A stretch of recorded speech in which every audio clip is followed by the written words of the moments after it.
রাত তখন প্রায় 12:15, 12:15 আর না হলে 12:05 এই সময়ের ভেতরে। এই তো কয়েকদিন আগেই আমি আমি ছিলাম বাইরে, ছিলাম 1-1.5 মিটার দূরে গিয়েছিলাম বাড়ি থেকে, কারণ ওই ফুডপান্ডার রাইডার যারা থাকেন তারা অনেক সময় আমার বাড়ির ঠিকানাটা বুঝতে পারেন না, তো তাদের জন্য একটু সহজ করে দিই। তো ওই লোকেশন থেকে আমি খাবারটা পিক করে আমি আমার মতো ধীরে সুস্থে আসছিলাম। এখন আমার বাড়িটা রাস্তার বাম পাশ দিয়ে নামতে হয়, মূল রাস্তার বাম পাশ দিয়ে নামতে হয়। তো ওই দিন যখন আমি মূল রাস্তা দিয়ে বাম পাশ দিয়ে নামলাম, রাস্তার অন্ধকার থাকে সবসময়, এখানে কোনো আলো জ্বলে না। আমি হেঁটে যাচ্ছি, আমার কাছে কেন জানি মনে হলো যে আসার সময় তো অন্ধকার লাগেনি।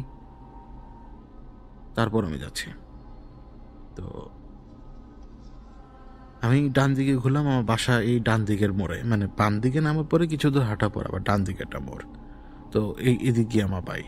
তো আমি ডান দিকে মোড় নিলাম। মোড় নেওয়ার আগে আমার খেয়াল হচ্ছিল যে মানে আমার বাড়ির সামনের দিক দিয়ে যে রাস্তা, মানে ওই রাস্তা দিয়ে কেউ এই দিকে আসছে, মানে আমার দিকেই, এবং ওইভাবে তো আর খেয়াল করি নাই। ডান দিকে মোড় ঘুরলাম, একেবারে আমার বাসার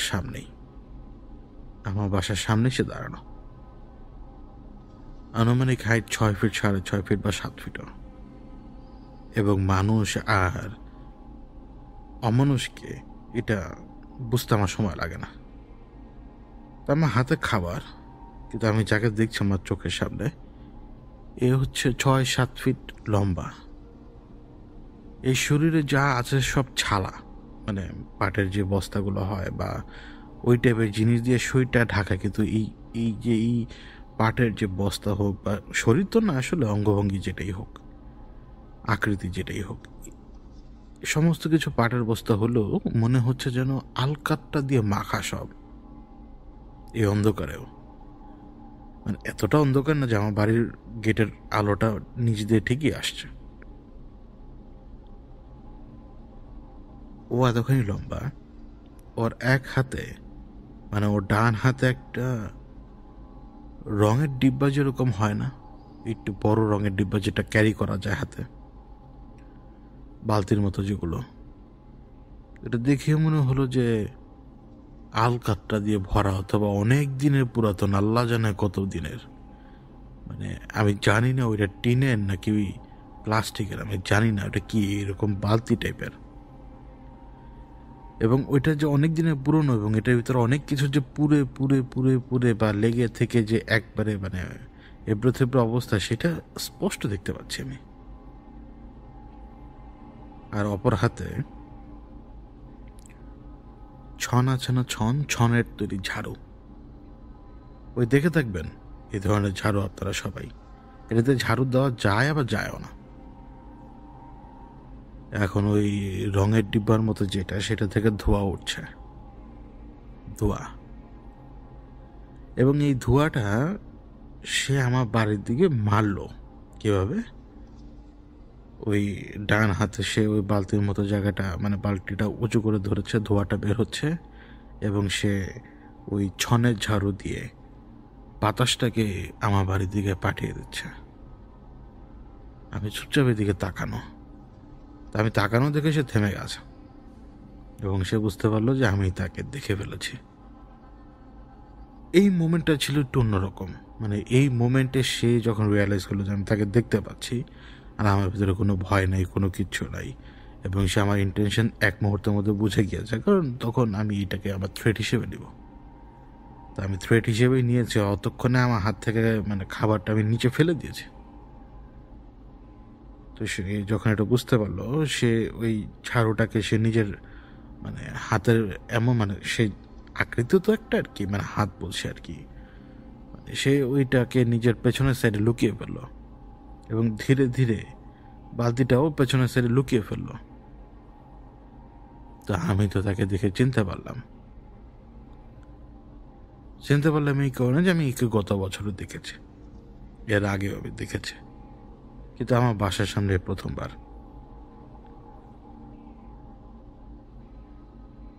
কারণ এই যখন হাঁটে, আর এই যে বাসার সামনে দাঁড়ায়, যেই বাসায় সে ধোয়া পাঠায়, ওই বাসায় রোগ আসে, এবং ওই রোগ আসার পরে ওই বাসা থেকে কোনো না কোনো কিছুর বিদায় হয়।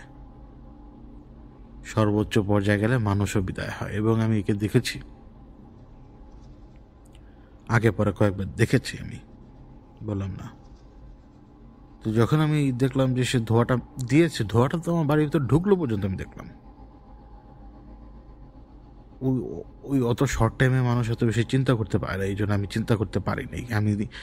আমি দাঁড়িয়েছিলাম, সে আমাকে পাশ কাটিয়ে যাচ্ছে, এবং যখন আমাকে সে পাশ কাটিয়ে যাচ্ছে, মানে যে গন্ধ, এই গন্ধ অনেক সময় আমরা মানুষেরা টের পাই। এটা ওই ময়লাটারই গন্ধ, যে ময়লাটা আমাদের মানুষের ওয়েস্টেজ, যেটা পরবর্তীতে কালো হয়ে যায় না, ওই কালো লিকুইড কন্ডিশনে থাকা ওয়েস্টেজের যেই দুর্গন্ধ ওইরকম। এবং সে আমাকে পাশ কাটিয়ে যাচ্ছে, এমনকি ওই ছনের ঝাড়ুর একটা অংশ আমার বাম হাতে পর্যন্ত লাগে। সে আমাকে পাশ কাটিয়ে যাচ্ছে, আমি ঘাড় ঘুরিয়ে তাকে দেখছি পেছন দিক থেকে, ওই একই রকম যে অঙ্গভঙ্গি যেটা বললাম আপনাদেরকে। এবং সে পুরো রাস্তাটা পার হয়ে গেল, পার হয়ে সে মূল রাস্তা উঠলো। মূল রাস্তা উঠে আমি আবার যেদিকে গিয়েছিলাম ওই খাবারটা বিক করে আনতে, ওই দিকে রাস্তায় সে চলতে শুরু করলো। ওই যে বললাম না যে তখন পর্যন্ত রিয়াক্ট করতে পারিনি বা ধরতে পারিনি, কিছু একটা হইতে পারে। তো এরপরে পরিবার যেরকম চলে, আমরা যেভাবে চলি ওইভাবে চলছে। বললাম না যে সে রোগ ঢুকায়। এখন আমার বাড়িতে রোগ ঢুকে গেছে, আমার বাড়িতে রোগ ঢুকে গেছে, কিন্তু সেই রোগটা মানে সে তার পুরো শক্তি হোক বা সে যেটাই হোক, যেটা সে ছড়ানোর চেষ্টা করেছিল, হয়তো সেটা ছড়াতে পারেনি, বা যাই সে ছড়িয়েছে ওইটাও আমার জন্য কম না। আমি বিড়াল পালি, আমি আমার স্ত্রী আমরা দুজন বিড়াল পালি, এবং এই বিড়ালগুলো সব রাস্তা থেকে তুলে আনা, বিপদের মুখ থেকে। ছোট ছোট বাচ্চাগুলোকে মানুষ অনেক সময় কুকুরের মুখের মধ্যে ফেলে দেয়, ছোট ছোট বাচ্চাগুলোকে মানুষ একটা জাস্ট পলিথিনে ভরে পানির মধ্যে পর্যন্ত ফেলে দেয়, জানেন, বা যেখানে ওই যে ডাস্টবিন থাকে ওরকম। তো আমাদের নজরে আসলে আমরা ওইখান থেকে তার হেঁটে চলে আসতে পারি না, আমিও পারি না, আমার স্ত্রীও পারে না, আমার ছোট ভাইও পারে না। তো আমরা ওগুলোকে পিক করে নিজেদের কাছে নিয়ে আসি, এবং প্রপার যা যা করা লাগে ওই মানে সিস্টেমেটিক ওয়েতে ওইভাবে করি আর কি। আমরা ওদের টেক কেয়ার করি আর কি, কারণ আমি বিশ্বাস করি যে মানে প্রাণীর টেক কেয়ার করা উচিত, যে কোনো প্রাণী। আমরা দেখবেন যে অনেক মানুষ বাইরে একটু পানি রাখে আর একটু খাবার রাখে পাখির জন্য, আমাদের এখানে ওই ব্যবস্থা আছে, সবই আছে। কিন্তু স্পেসিফিকলি আমি কুকুর পছন্দ করি না, পেছনে কারণ আছে। আগে করতাম, এখন আর করি না, একটা ঘৃণা চলে আসছে আমার ওদের প্রতি। তাই মানে এই না যে কুকুরকে অপছন্দ করি, ওইটাও না। কুকুরের জন্য খাবার আলাদা আমরা ম্যানেজ করি, এবং ওইটা করি কি আমরা তো জানি ওরা রাতেরবেলা কোথায় এসে খাবে, তো ওইখানে ওই খাবারটা আমরা রেখে দিয়ে আসি একেবারে অগোচরে। মানুষজন জানলে তো আবার ঝামেলা। কিন্তু আমরা বিড়ালটা যে পালি, এটা এই এলাকার মানুষজন শিক্ষিত অশিক্ষিত সবাই জানে। এবং বিড়াল পাললেও দেখবেন যে অহেতুক আপনার প্রতি শত্রুতা মানুষ এমনিও বাড়ে, কারণ ওই যে আপনি একটু আধিক্যতা করেন, এটাই ঘটনা। হলো যে আমার বিড়ালগুলো অসুস্থ হয়ে পড়েছে, যেগুলো ছোট ছোট, যারা মানে রেস্কিউড মাত্র 2-3 মাস, একেবারে ছোট বাচ্চা। তো একটার অবস্থা একদম খারাপ, এত খারাপ যে আমি স্কিনের নিচে স্যালাইন পুশ করেও মনে হয় না যে টিকাতে পারতাম। অন্যান্য মেডিসিনের সাথেও ওই তারা তো ইঞ্জেকশন পুশ করে মাসেলে, তারপরও আল্লাহর অশেষ রহমতে বেঁচে গেছে। কিন্তু যেটা আরো বেশি, যে দুটো বেশি কাছে ছিল মানে ছোট বাচ্চা হিসেবে, ওটার মধ্যে থেকে একটার অবস্থা অনেক বেশি খারাপ। তো ওর মধ্যে কোনো সাইন ছিল না, ওই যে ফ্লু হলে যেরকম হয়, কোনো সাইন ছিল না। ওই কাশে বমি টমি করে, আমরা তো ট্রিটমেন্ট করে যাচ্ছি, মরে গেল। তারপরে এখন আরেকটা, এখনও ট্রিটমেন্ট চলে ওরা, এবং আল্লাহই জানে কবে যাবে। যদি চলে যায় যাবে, আর না গেলে থাকবে। মূল কথা হচ্ছে যে আমি প্রাণীকে কষ্ট দেওয়া পছন্দ করি না, কিন্তু ব্যাপার হলো যে আমার বাড়িতে সে রোগ ঢুকিয়ে দিয়ে গেছে। সে আমার বাড়িতে রোগ ঢুকিয়ে দিয়ে গেছে, কারণ আশপাশে বিড়াল আরো প্রচুর, অনেক মানুষ বিড়াল পালে। বাইরের বিড়াল এসে আমার বাড়িতে রীতিমতো মারামারি করে, মানে আমার বাড়িও দখল নেওয়ার চেষ্টা করে তারা মাঝে মাঝে। মানে আমার বাড়ি বলতে আমি যে বাড়িতে ভাড়া থাকি আর কি, মানে এই পুরো বাড়িটা আমি আমার নিজের নেওয়া। তো আবার এটা মনে করি না যে বড় লোক দেখে নিছি, না ওরকম না, কারণ আমাকে আমার নিজের জন্য একটা স্পেস দিতে হয়। এই যে আপনাদের সাথে কথা বলি, চাইলে আমি দুপুরবেলা রেকর্ড করতে পারি, কিন্তু জীবনও দুপুরবেলা আমি কথা বলতে পারবো না। তো আমি যা কথাবার্তা বলি রাতেরবেলা বলি। আমার একটা স্পেসের দরকার। যতদিন পর্যন্ত আমি এই এলাকায় থাকবো, যদি আমি এরকম স্পেস পাই, এরকম স্পেসে আমি থাকবো, যতক্ষণ পর্যন্ত ওই যে ফ্ল্যাট বা এই সমস্ত বাসা বাড়িতে বন্দি হতে না হয় আর কি। মানে আমি কিন্তু তাকে দেখেছি এর আগে 2-3 বার, এবং সে যখন এই এলাকাগুলোর ভিতরে ঘোরাফেরা করে, সে করে বিভিন্ন এলাকায় বিভিন্ন জন ঘোরাফেরা করে, রোগগুলো আসে, দেখবেন যে হুটহাট অনেক মানুষ মারা যেতে শুরু করেছে। হুটহাট আপনি দেখবেন যে মাইকিংয়ে শুনবেন আজকে অমুক, কালকে তমুক, এমনকি একদিনে 2-3 জন মানুষও মারা যায়। এরা কি জানেন?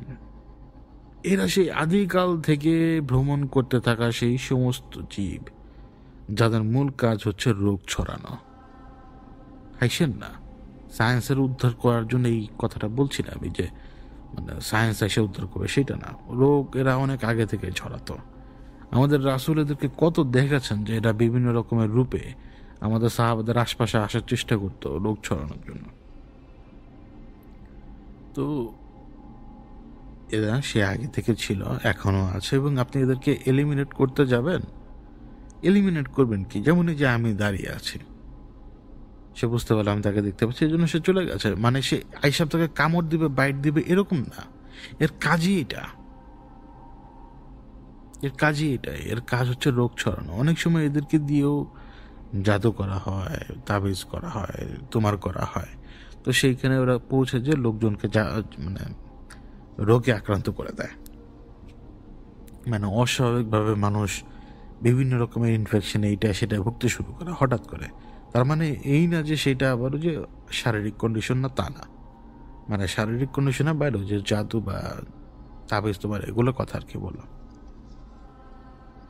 তো সে আমার বাড়িতে ঠিকই তার রোগের যে ধারক যে ধোঁয়াটা, সেটা সে যতটুকু বেড়েছে ঢুকিয়েছে, পুরাটা আর পারে নাই। এটাও তো তাকদিরের একটা ব্যাপার, যেটা আমি আপনাদেরকে এখন বললাম আর কি। আমি যদি আসতে দেরি করতাম, আমি কি তাকে দেখতাম না? আর আমি কি টের পেতাম না? প্রশ্নই আসে না। কারণ কেউ হেঁটে গেলে যে টের পাবেন, এটা তো এরকম। তখন যদি সে নিজে বোঝাতে চায় যে আমি এখানে আসছি, তখন এই যে যে এই যে আলকাতরার মতো বালতি এবং এই যে ছনের ঝাড়ু নিয়ে যে ঘুরছে, এর তো এই অনুভূতি কাউকে দেওয়ার দরকারই পড়ে না যে আমি এখানে আছি, দেখ। ওর কাজ হচ্ছে এইভাবে রোগ বালাই এইভাবে ছড়ানো। আপনি দেখবেন যে অনেক সময় অনেক খামারে হঠাৎ করে দেখবেন যে মরক লাগে, মানে ভাইরাস তো অবশ্যই, কিন্তু প্রশ্ন হচ্ছে ওই ভাইরাসে কিন্তু আশপাশের বিভিন্ন খামারে ইফেক্ট হয় নাই।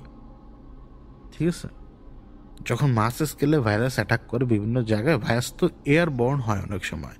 এবং আপনি যদি ধরুন যে আপনার বার্ড ফ্লু হলো কোনো পোলট্রিতে, ওই পোলট্রির সব কিছু শেষ হয়ে যায়, কিন্তু আশপাশে যদি 10 হাত দূরেও পোলট্রি থাকে, দেখবেন কিচ্ছু হবে না। মানে আমি উদাহরণস্বরূপ বললাম, যদি এইরকম রোগটা আর কি যদি তারা স্পেসিফিকলি ছড়ায়। আর যদি বার্ড ফ্লু হয়, আশপাশে ওই যে 10 হাত দূরে বা 20 হাত দূরের, ওই 30-40 হাত দূরের ফার্মেও পৌঁছা যাবে। অরিজিনাল ভাইরাস যেটা, মানে যেটা অরিজিনালি সব পুরো এলাকার মধ্যে বিস্তার করার কথা, সেটা ওইভাবে কাজ করবে। আর যেটা হচ্ছে সিলেক্টিভ কারোর উপরে ছাড়া দাও, এরকম যে আমার বাসার সামনে যে হাইটা যে ধোয়াটা ঢোকা দিল, এরকম হলে ওই সিলেক্টিভ খামারই শেষ, বা সিলেক্টিভ ওই মাছ ব্যবসায়ী শেষ। মানে আমি বোঝাতে পারলাম আপনাকে? এটাই হচ্ছে সেই বিভিন্নভাবে আমরা বিভিন্ন নামে এদেরকে চিনি। ওই যে কলারা দেবী মনে পড়ে, শাহ আমানতের ওই একটা পর্বের নাম আমি দিয়েছিলাম যে কলেরা দেবী। রিজন হচ্ছে ওই যে কলেরা দেবী, ওই যে পানি, ওই যে পুরোহিত, মানে ওই যে মন্দির, পানিতে ভেসে যাওয়া, এই সমস্ত কিছু এই সমস্ত কিছু আর কি। আমরা অনেক আগে থেকে শুনি না যে কলেরা মানে এরকম দেবী আছে বা দেবদেবী আছে যারা রোগ ছড়ায়, কলেরার, বসন্তের দেবী, অমুক দেবী, তমুক দেবী। এবং ওই রোগগুলো তো তখন মনে করুন মারাত্মক ছিল, এখন অনেক রোগ খুব মারাত্মক, যেমন যক্ষারও আছে। তো ওরা এই প্যাথোজেন হোক বা সেই যেটাই হোক, এটা ওরা ক্যারি করে। দুনিয়া তো কোনো কিছু না মানে সুপার ন্যাচারালের বাইরে না। আপনি সুপার ন্যাচারালকে খুঁজলে সব জায়গাতেই পাবেন যে এই এক্সিস্ট করতেছে জিনিসটা। আপনি রিয়েলাইজ না করলেও এটাই হিসাব আলাদা। এখন আমরা যদি প্রযুক্তিকে দেখি, প্রযুক্তিও একরকমের সুপার ন্যাচারাল। একেবারে এমন একটা জিনিস যেটা হচ্ছে মনে করুন যে এটা ওরাই ব্যবহার করতো ইজিলি, যেটা আমরা এখন হার্নেস করে ইউজ করতে পারতেছি খুব সহজেই। আমরা তো এখন পর্যন্ত চাইলে এমন কোনো ডিভাইস তৈরি করতে পারি যে কোনো সামনের দিকে যে লাইট স্পিডে ছুটতে পারবে। অবশ্যই বিভিন্ন প্রোব বা বিভিন্ন জিনিসপত্র তো লাইট স্পিডে ছুটতেই পারে, যেমন লেজার। আমরা যে ওয়াইফাই ব্যবহার করি তো লেজার থ্রুতে না, কি জানি বলে, কি কানেকশন বলে এটাকে, ভুলে গেছি। যাই হোক, তো এই যে আমরা ওয়াইফাইতে যা ব্যবহার করি, এই যে লেজারগুলো, এগুলো তো লাইট স্পিডে ঘোরাফেরা করে, সব ডেটা আদান প্রদান হচ্ছে। এটা কখনো ইমাজিন করছেন যে একটা ওয়্যারলেসলি এক ফোন থেকে আরেক ফোনে ফাইলটা কীভাবে যায়? তো মনে করুন যে চিন্তা করতে গেলে এটা সুপার ন্যাচারাল। কারণ ওই যে পর্দাটা, ওই যে আনসিন ব্যারিয়ারটা, ওইটা আমি দেখতেছি না। ওই যে সিগন্যালের যে দুনিয়াটা, ওইটা আমরা দেখতেছি না। যখন ওইটা আবার আমরা দেখতে পাবো, তখন আমরা বুঝতে পারবো যে আমাদের চারপাশে ঘুরতেছে কি। আনসিন দুনিয়াটা কি এরকম। শুরুতে আমি এটা বললাম আর কি আপনাদেরকে, যাতে মানে আমি নিজেও অনেক কিছু তো দেখি, ওই ওই ওই অবস্থান থেকে আর কি আমি আপনাদেরকে এটা আর কি একটু শোনালাম। যাই বলি আমার জীবনের অভিজ্ঞতাতে বলি আপনাদের সাথে। আর হচ্ছে কোর্সের ব্যাপারে একটা কথা বলি। মানে আমাদের তো কোর্সটা চলমান এবং টাস্ক উইক 2ও প্রায় শেষের দিকে, টাস্ক উইক 3 শুরু হয়ে যাবে সবার। মানে সবার বলতে যারা আর কি ওই সিরিয়াল মেনটেন করছেন এবং যারা প্রশ্নের উত্তর পাওয়ার পরে, মানে প্রশ্নের উত্তর যাদের মিলে যাচ্ছে, তারা বিভিন্ন রকমের কোড পাচ্ছেন এবং ওই কোডটা আর কি প্রমাণ যে তারা আর কি সিলেক্টেড। তো ওইভাবে তার লিখি না যে ভাই আপনি সিলেক্টেড। আমার তো এরকম হ্যাডম নাই, আমি হলাম ফকির নেই। আমি এটা কেমনে কই যে ভাই আপনি সিলেক্টেড? বেড়া আমার তো বয়সে বড় হইতে পারে, ছোটো হইতে পারে, বিডি আমার তো বয়সে বড় হইতে পারে, ছোটো হইতে পারে। আমি কি কথা কইতে পারিনি? আমি তো শিক্ষক না, বুঝেন নাই? আমি জাস্ট একটা গাইড। হেতু করে রাস্তায় উঠা দেওয়ার কাম আমার দেখা দেওয়ার কাম। রাস্তাটা এরকম, হ্যাগরেই হাঁটতে হবে, হ্যাগরেই দৌড়াইতে হবে, হ্যাগরেই জিরাইতে হবে, হ্যাগরেই লড়াই, আমার তো না। তো ওইখানে মনে করুন যে যে প্রশ্নগুলো করি, এই প্রশ্নগুলোর উত্তর যে সবাই যে ভুল দেয় তা না। এইখানে ব্যাপার হচ্ছে যে যেই ক্রাইটেরিয়াতে আমি প্রশ্নের উত্তরটা সিলেক্ট করি, ওই ক্রাইটেরিয়াটা না আমি কাউকে বলতে পারবো না, বলে বুঝতে পারবো না।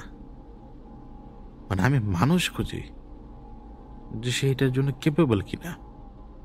আমাদের মধ্যে সবাই কেপেবল না, ইভেন এর মধ্যে যারা কোর্সের গ্রুপে আছে সবাই কিন্তু কেপেবল না। আমি বুঝি, কিন্তু তাদের উত্তর কিন্তু মিলছে আমি যেটা খুঁজতেছি। তাদের ওই উত্তরের ভেতরে তাদের মানে ক্যাপাবিলিটিটা লুকানো, আমি এটা বুঝি। তার মানে এই না যে সব বুঝি তা না, আবার সব যে বুঝি না তাও না। ভুল মানুষের দ্বারা হয়। তো উত্তরগুলো কিন্তু কখনোই মনে করুন যে সিলেক্টিভ থাকে না। উত্তর যেমন আমি জিজ্ঞেস করেছিলাম নৃত্য কি, যেটার অরিজিনাল উত্তর হচ্ছে যে আপনি মানে সিস্টেমের বাইরে যদি যান, তাহলে আপনি এটাকে রোয়ের সাথে কানেক্ট করতে পারেন, এটার সাথে ওইটার সাথে, অনেক কিছুর সাথে। তো আমি সবার উত্তর নেইও নাই, আবার কিছু কিছু সিলেক্টিভ উত্তর আমি নিছি। আবার আমি জিজ্ঞেস করছিলাম যে মানে মানে আমি জিজ্ঞেস করছিলাম যে আপনার মানবদেহের সবচেয়ে কোন অংশটা সবচেয়ে বেশি গতিশীল। তো আমার তো আগে থেকে সিলেক্ট করে যেটাকে আমি রুহ রাখলাম। তো যারা রুহ বা রুহের কাছাকাছি নিতে পারছে, মানে চিন্তা করে কাছাকাছি যেতে পারছে, তাদেরকে আমি কোড দিয়ে দিছি। তো মনে করুন যে উত্তর অনেক সময় আপনার সাথে মিলে, মানে আপনি যে ভুল উত্তর দিতেছেন তা না ভাই। এখন আমি এটা বলতে পারি যে এক মানে মানে বলতে পারি যে 1 আর 1 কত, আমি লিখে দিলাম 1 আর 1 যোগ, মানে 1+1 ইকুয়াল কত লিখে দিলাম। এখন আপনি খুব ভালো করে জানেন যে এটা 1+1 2 হইতে পারে, আবার এটা 1 বা যে কি অঙ্কের কত মায়ের প্যাচ আছে, বিভিন্ন সংখ্যা হইতে পারে, 0 হইতে পারে, কত কথা বললাম। কিন্তু আমি উত্তর খুঁজতেছি 9, মাইন্ডে নিয়ে আমার কথাটা, যে আমি উত্তর খুঁজতেছি 1 + 1 মানে ইকুয়ালস টু 9, মানে আমার আমার মাথায় তো ঠিক নাই। তো আমি যখন 9 খুঁজতেছি, এখন মানুষ যদি আমাকে কেউ 9-এর কাছাকাছি উত্তর দিয়ে দেয়, আমি তারা নিয়ে নিব, কিন্তু যে সঠিক উত্তর দিতেছে তাকে যে বাদ দিয়ে দিব তা না। আমি তো এমন লোক খুঁজতেছি যে বক্সের বাইরে যে চিন্তা করবে, কারণ আমরা যখন কোর্সে চলাফেরা করব না, এক একটা স্টেজ যখন পার হতে থাকবে না, সব কিছু এমনি এমনি খুলতে শুরু করে দেবে তা না। ওই লোকটার নিজস্ব ক্যাপাবিলিটি থাকা দরকার যে ওই রাস্তার মধ্যে সে হাঁটতে পারবে কিনা, ওই রাস্তায় সে হাঁটতে পারবে কিনা। তো ওই রাস্তা হাঁটতে গেলেও তো আপনি ওই 1 + 1 = 2 ওই হিসেবে হাঁটতে পারবেন না। ওই 1 + 1 = 0 হইতে পারে, 9 হইতে পারে, 14 হইতে পারে, 20 হইতে পারে, স্টেশন নেই। মানে ওই মানে মানে ওই রোডটা ন্যাচারাল রোড না, ওই মানে সাধারণ রোড না। ওই সাধারণ রোডের উপরে তো সাধারণ মানুষ হাঁটতে পারবে, আর অসাধারণ এলোমেলো রোডের উপর অসাধারণ এলোমেলো মানুষই হাঁটতে পারবে। আমি কাউকে খারাপ বলছি না, বা এটা বলছি না যে তারা মানে তারা যোগ্য না, এটা বলছি না।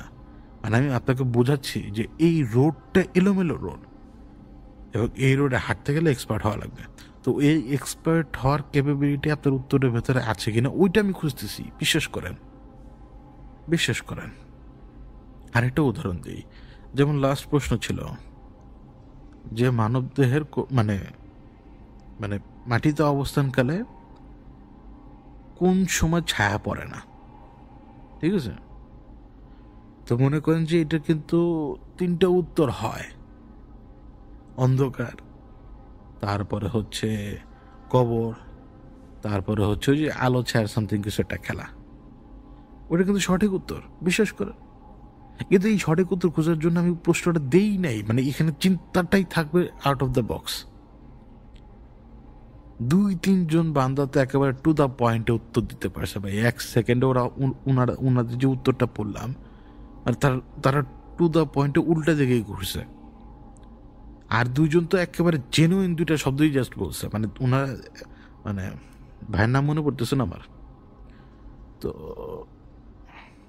আহসান মনে হয়, মনে পড়তেছে না নাম এই মুহূর্তে, খেয়াল আর কি। তো ভাই একেবারে টু দ্য পয়েন্টে উত্তর দিছে, 3টার একটাও বলে নাই। উনি যেটা বলছে ওইটা অরিজিনালি ট্রু।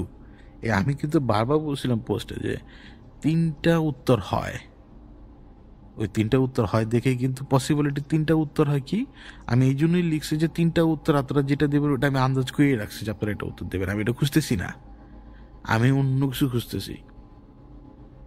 তো এই যে যখন আপনি বলতে পারেন যে ভাই তাহলে আপনি আপনার কোর্সকে বেশি টাফ করে ফেলতেছেন জয়েন করার জন্য, না, কোর্সে জয়েন করা মোটেও টাফ না। টাফ হইতেছে থিঙ্কিং, টাফ হচ্ছে যে আপনার ওই জিনিসের উপরে পাকড়াও কতখানি তার উপরে। আপনার কাছে কোর্স শুরুর দিন মজা লাগতে পারে, শুরুর দিন ইজি লাগতে পারে, 5, 6, 7 নাম্বার টাস্ক আসার পরে বুঝতে পারবেন যেটা কত টাফ হতে যেতেছে ধীরে ধীরে। প্লাস নিজের সাথে ব্যাটেলে সবাই লড়তে পারে না। আমাদের এই এখন যারা একেবারে শুরুর দিন থেকে শুরু করছে টাস্ক, তাদের এক একজনের কন্ডিশন সম্পর্কে আমি খুব ভালো করে জানি, তারা কিসের সাথে লড়তেছে। এটা যত সময় যাবে তারা নিজেরা সেটা টের পাওয়া শুরু করবে ধীরে ধীরে, এবং তাদের সামনে আস্তে আস্তে দরজা খুলে যাবে সব কিছুর। তো আমি টাস্কটা সবার জন্য ওপেন রাখছি। পয়সা দিয়ে স্বভাব কামানো যায় না, বুঝছেন ভাই? ওই লোকটা যদি রাস্তায় চলে আসে, যে কটা লোক আছে তারা যদি রাস্তায় চলে আসে এবং তাদের পেছনে যত রকমের কর্ম, যেমন আমার পেছনে কুকর্ম নাই আছে তো, মানে কুকর্ম বলতে খারাপ কাজই, তো খারাপ কাজ করিনি আমি, কে বসে করি না, করছি তো। তো আমি যদি ওই খারাপটাকে পার করে চলে সামনের দিকে আসি, এই যে আজকের এই স্টেবল কন্ডিশনে যদি আসি, তাহলে আমি পেছনের দিকে তাকায় দেখবো যে আমি কত বড় বড় ভুলগুলো করছি, কিন্তু এখন সে ভুলগুলো করি না, এখন আমি ভালো হয়ে গেছি। ঠিক তেমনি তাদের পেছনেও অনেক অনেক গিল্টি আছে, অনেক ভুল আছে, অনেক অনেক রকমের ভুল সিদ্ধান্ত তারা নিজেদের লাইফে নিছে। আস্তে আস্তে সামনের দিকে যাবে, আস্তে আস্তে সামনের দিকে যাবে, এবং দেখবেন যে তাদের সেই উন্নতি, মানে আমি তাদের উদ্দেশ্যে বলছি, তাদের সেই উন্নতিটা হবে, এবং ওই উন্নতি যখন তাদের হবে তারা নিজেরা কিন্তু ওই একই পজিশনে এসে পৌঁছে যাবে, এবং ওই সেই মহৎ লাইফটা, আমাদের যে লাইফের যেটা পারপাস, ওই পারপাসটা তারা খুঁজে পাবে, এবং তারা তখন নেগেটিভিটি থেকে দূরে থাকবে। এবং একটা মানুষকে নেগেটিভিটি থেকে দূরে রাখা অনেক বড় ব্যাপার, অনেক বড় ব্যাপার। ওটা পয়সা দিয়ে হাসিল করা যায় না ভাই। আমি জানি না এই মুহূর্তে কতজন আছেন, কিন্তু সাপোজ এখন যদি সিলেক্টেড পার্সন 50 জন হয়, তাহলে তো ওই যদি 100 টাকা করে বিক্রি করতাম কোর্স, মানে কোর্সে যদি হালুয়া যদি বেচতাম 100 টাকা করে, তো মনে করেন যে এখন তো অলরেডি 5,000 টাকা পেয়ে যেতাম।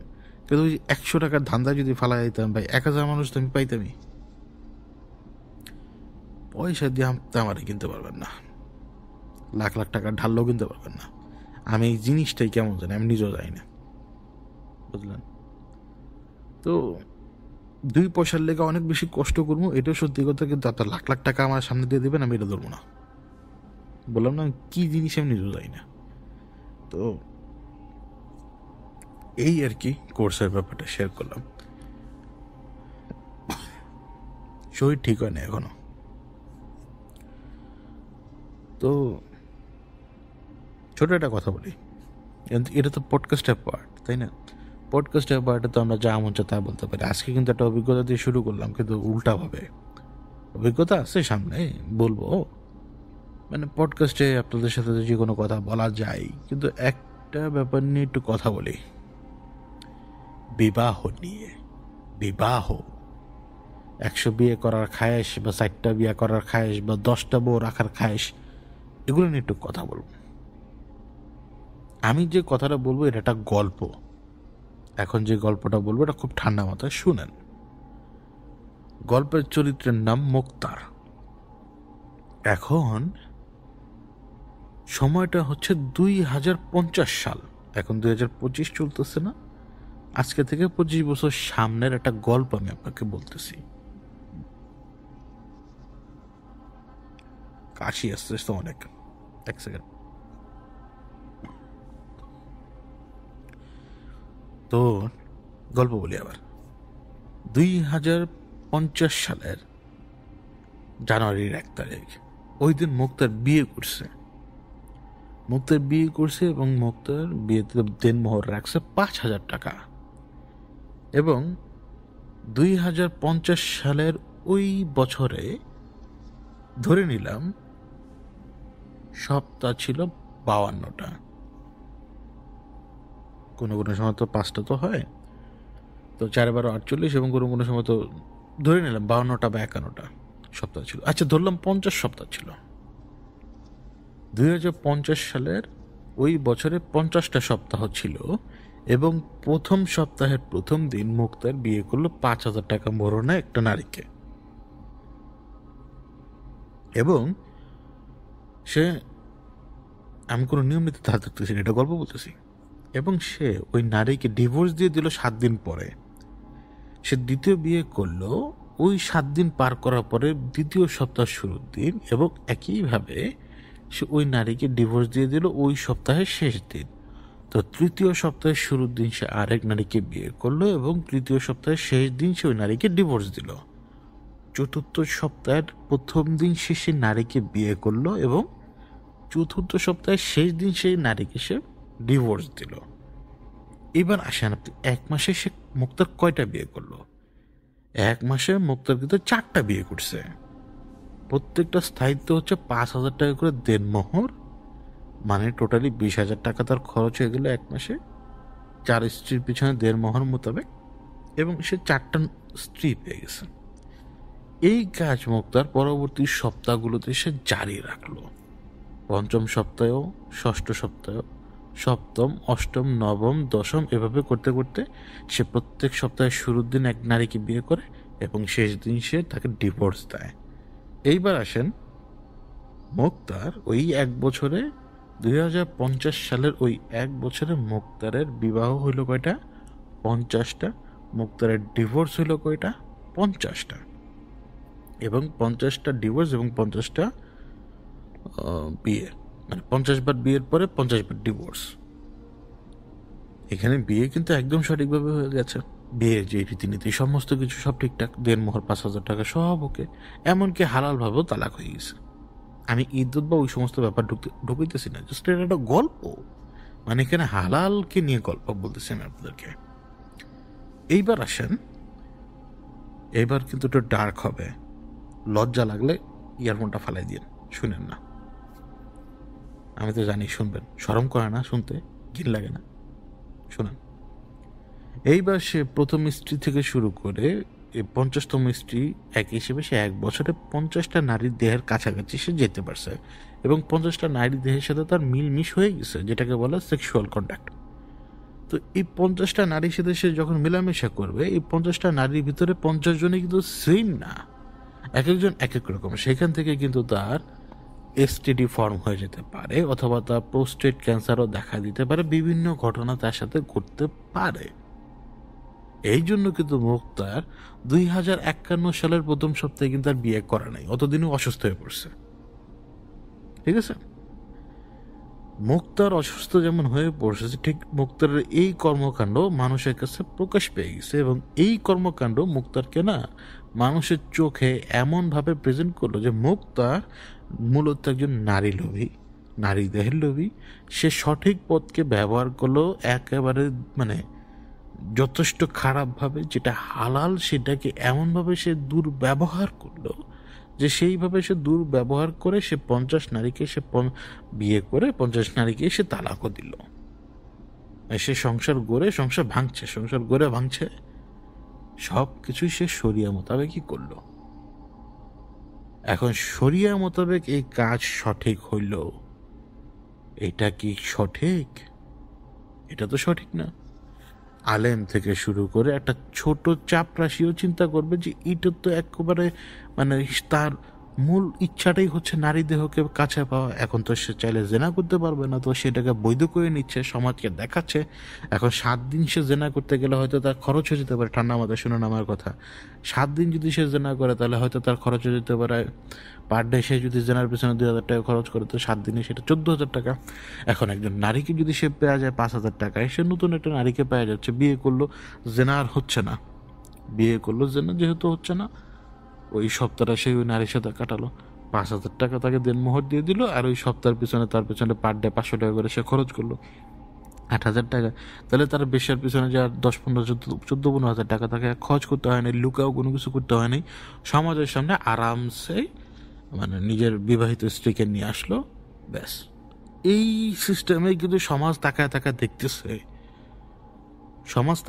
দেখতেছে যে মুক্তার প্রত্যেক সপ্তাহে বউকে বিয়ে করে এবং ডিভোর্স দেয়, বউকে বিয়ে করে এবং ডিভোর্স দেয়, মানে প্রত্যেক সপ্তাহে ওর ঘরে নতুন নতুন বউ আসতেছে।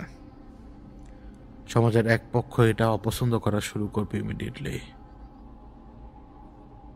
শরীয়তে সেটা জায়েজ থাকলেও অপব্যবহার করার তো নিয়ম নাই। একসাথে 4 স্ত্রী রাখতে পারলেও মুক্তার কিন্তু প্রত্যেক সপ্তাহে বিয়ে করতেছে এবং সে ডিভোর্সও দিতেছে, ঠিক যেমনটা ফেরাউনের কাজ ছিল। আমরা শুনি তো মুসা আলাইহিস সালাম যখন তাকে দাওয়াত দিত এবং সে দাওয়াতকে সে যখন পাত্তা দিত না, সে উল্টো ইসরায়েলিদের উপরে মানে ইহুদিদের উপরে আরো বেশি অপারেশন বাড়ায় দিত। তখন আল্লাহ ওয়ার্নিং স্বরূপ বিভিন্ন রকমের আযাব পাঠাইতেন, বিভিন্ন রকমের রোগ পাঠাইতেন, ব্যাঙের মরক থেকে শুরু করে বিভিন্ন কিছু। প্রত্যেকবার যখন ফেরাউন টের পাইতো যে আমি তো অকাম করছি, মুসার খোদা তো রাগ হয়ে গেছে, মুসার খোদা তো না, ও তো বিশ্বাসও করে, তো জানেও যে স্রষ্টা আছে, তারপরও এই কাজটা করে। ফেরাউন জানে স্রষ্টা আছে, তারপরও সে স্রষ্টার মেসেঞ্জার অর্থাৎ সরাসরি স্রষ্টার বিরুদ্ধে দাঁড়ায় হুমকি পর্যন্ত দেয়, যেটা আমি এমনিও করি, আমরা সবাই করি। তো সেটা জানতো সে, আযাব আসতো, সেই কিন্তু মুসা আলাইহিস সালামের কাছে যা বলতো যে ঠিক আছে আমি অপারেশন করবো না, অপারেশন বলতে ওই যে ইহুদিদের উপরে আর চাপ দিব না, বা ওই যেটা চলতেছে সেটা আমি ফিরে নিব। তো সে ওই কথাটা রাখতো, ওই ওই ওই ওই মোতাবেক সে কাজ করতো। মানে আযাবের ডরে, আযাবের যেহেতু পড়ছে, আযাব কমাইতে হবে, অর্থাৎ যেই কাজের জন্য আযাবটা আসছে সেই কাজটাকে সে তখন বাতিল করে দিত, তো আযাবটা চলে যেত। আল্লাহ তোকে বারবার সুযোগ দিচ্ছেই রাস্তায় আসার জন্য। কিন্তু ও আবার একই ঘটনা করে তো এবং আল্লাহ আযাব পাঠাইতো। একদিন, 2 দিন, 3 দিন করতে করতে একদিন তো পিছুই নিল, এরপরে আল্লাহ একেবারে ডুবাই দিল ওকে, তাই না? আমরা এটা জানি না? প্রত্যেক বান্দাকে আল্লাহ ওয়ার্নিং স্বরূপ আযাব পাঠান, ইশারা পাঠান, ইঙ্গিত পাঠান, বারবার দেন, কিন্তু ফাইনালি একদিন কট হয়ে যায় সবাই। সেটা আমি, আপনি, যে কেউ আমরা কট হয়ে যেতে পারি। তো মুক্তার কিন্তু 50টা নারীদের সাথে 50 সপ্তাহে বিভিন্নবার সে মিলিত হয়েছে। 50টা নারী দেহ কিন্তু একই জিনিস ক্যারি করে না। 50টা নারী দেহের সাথে প্যাথোজেনের ব্যাপার স্যাপার রয়েছে। কোনো নারী হায়াজে ঠিকভাবে ছিল না, কোনো নারীর সাথে কোনো না কোনো সমস্যা ছিল, এটা ছিল ওইটা ছিল। যখন আপনি অপব্যবহার করবেন আল্লাহ আপনাকে ছাড় দেবে না। নিয়মের অপব্যবহার, ওই যে যেমনটা ফেরাউন করলো। নিয়ম কি? অপারেশন উঠায় নাও, তাহলে আযাব চলে যাবে। অপারেশন উঠায় নিয়ে আবার কয়েকদিন পরে অপারেশন আবার চালু করে দিত, আবার আযাব আসতো। অপারেশন উঠায় নিত, আবার চালু করতো। আপনি জানেন এই জিনিসটা ভুল। আপনি যে কাজ করছেন এটা শরিয়া। আপনি শরিয়াকে ব্যবহার করছেন আপনার নিজের অপব্যবহার করার জন্য। তা আপনি যখন এটা করবেন, আপনি তখন সমাজ ব্যবস্থাকে ধ্বংস করার পায়তারা করে ফেলেন না, করলেন না? এখন আপনার দেখা দেখি অন্যান্য ছেলেরা যখন এটা শুরু করবে, আচ্ছা ধরেন এখন ওই মুক্তারের মতো দেখা দেখি যদি একজন বয়স্ক ব্যক্তি, ধরেন তার বয়স 70 এবং তার নাম মজহার, ঠিক আছে, দিলাম তার নাম মজহার। এখন তার বয়স 70 বছর, তার ছেলে আছে, নাতি আছে, সবই আছে। নাতির ঘরে পুঁতি দেখা মিলেও যেতে পারে যে কোনো সময়। এখন মজারের খায়াস হইল একই জিনিস, মুক্তারে যেটা করে সেটাই করবো। কি? প্রত্যেক সপ্তাহে বিয়া করবো, সপ্তাহ শেষে তালাক দিব। তো যখন এই কাজ করা শুরু করবে, মজারের নাতি দেখবে না, সি আমার দাদা প্রত্যেক সপ্তাহে নারী নিয়ে আসতেছে, বিয়ে করে নারী নিয়ে আসতেছে, বিয়ে করে নারী নিয়ে আসতেছে। তখন সেই সাধারণ মানুষের এই যে শরীয়তের এই সঠিক উপায়টার উপরে ঘৃণা আসতে শুরু করবে, যে এই নিয়মটারে এইভাবে ব্যবহার করা শুরু করছে ওরা সবাই। কেউ বাধা দিতেছে না, এটা কেমন কথা? বলতেছে সবাই এটা আল্লাহর নিয়ম, বলতেছে না? এটা বলবে তখন 50 সালে যে তখন মুক্তারের দেখা দেখে মজারের যখন এই অবস্থা শুরু হয়ে যাবে, মজার যখন চাবে এই কাজ করবে সে, তখন একটা ছোট বাচ্চাও প্রশ্ন তুলবে যে শরীয়ত এটা কেমন নিয়ম দিল, কেমন নিয়ম দিল যে একটা মানুষ প্রথম সপ্তাহে বিয়ে করে ওই সপ্তাহে সে ছেড়ে দিতে পারে। শরীয়তের নিয়ম আছে দেখেই কি আমি 300 দিনে 300টা বিয়ে করতে পারবো? আমি কিন্তু গল্প বলতেছি, গল্প, জাস্ট গল্প। এটা কিন্তু গল্প, 2050 সালের গল্প। তো শরীয়ত যখন এই নিয়মটা দিচ্ছে, তো মুক্তার এবং মজহার যখন এটা করা শুরু করবে, ধীরে ধীরে ধীরে ধীরে একটা সেক্টরের মানুষ যখন এটা করা শুরু করে দিবে, তখন সমাজ ব্যবস্থা ধ্বংসের তার প্রান্তে যে পৌঁছাবে না। কালকে যে আমার স্ত্রী ছিল, পরশু দিন সে আরেকজন স্ত্রী হয়ে যাবে, সঠিকভাবেই। তাহলে হচ্ছে কি, এইটা শরীয়তের নিয়মের আন্ডারে নিয়ে যে একরকমের একটা সিল দিয়ে দেওয়া হলো যাতে এখানে পাপ না হয়। নাউজুবিল্লাহ। মুক্তার এবং মজহার যে কাজ করবে, তারা আল্লাহকে বৃদ্ধাঙ্গুলি দেখানোর দুঃসাহস করবে, নাউজুবিল্লাহ। এবং এই আল্লাহর নিয়মকে যখন তারা অপব্যবহার করবে, এই যে মুক্তার এবং মজহার, তখন আল্লাহ এদেরকে পাকড়াও করবে। যুগে যুগে ফেরাউন থেকে শুরু করে বিভিন্ন লোক আল্লাহর নিয়মকে অপব্যবহার করে গেছে সব সময়। আজকে নতুন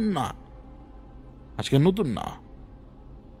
তো যার 100টা বিয়ে করার শখ, সে 100টা করুক, 300টা করুক, ওতে কোনো কিছু যায় আসে না। আল্লাহ পাকড়াও করেন, আমাকেও করবে, আপনাকেও করবে। তো মুক্তারকেও আল্লাহ পাকড়াও করবে, আল্লাহ কিন্তু মজারকে পাকড়া করবে। এখন মুক্তারকে আল্লাহ বিভিন্নভাবে পাকড়াও করতে পারে, রোগ দিয়ে করতে পারে, ব্যাধি দিয়ে করতে পারে, বিভিন্নভাবে করতে পারে। ঠিক তেমনি ধরেন মজারে সে এমনভাবে পাকড়াও করলো যে বাসর রাইতেই বুড়া বেটার দম গেছে, ঠিক আছে, বাসর রাইতে বুড়া বেটার দম গেছে। তো এলাকা মানুষ তো এমনি সিসি করবো, তাই না? দাফন দেওয়ার সময় দাফন তো দেওয়া লাগবে, তখন কেউ কি করবো? ভালো কথা, হ্যাঁ, যিনি আর কি জানাজা পড়াবেন তিনি তো দু একটা ভালো কথা বলার চেষ্টা করবেনই, কিন্তু মজারের প্রতি কারোর কোনো সম্মান থাকবে তখন?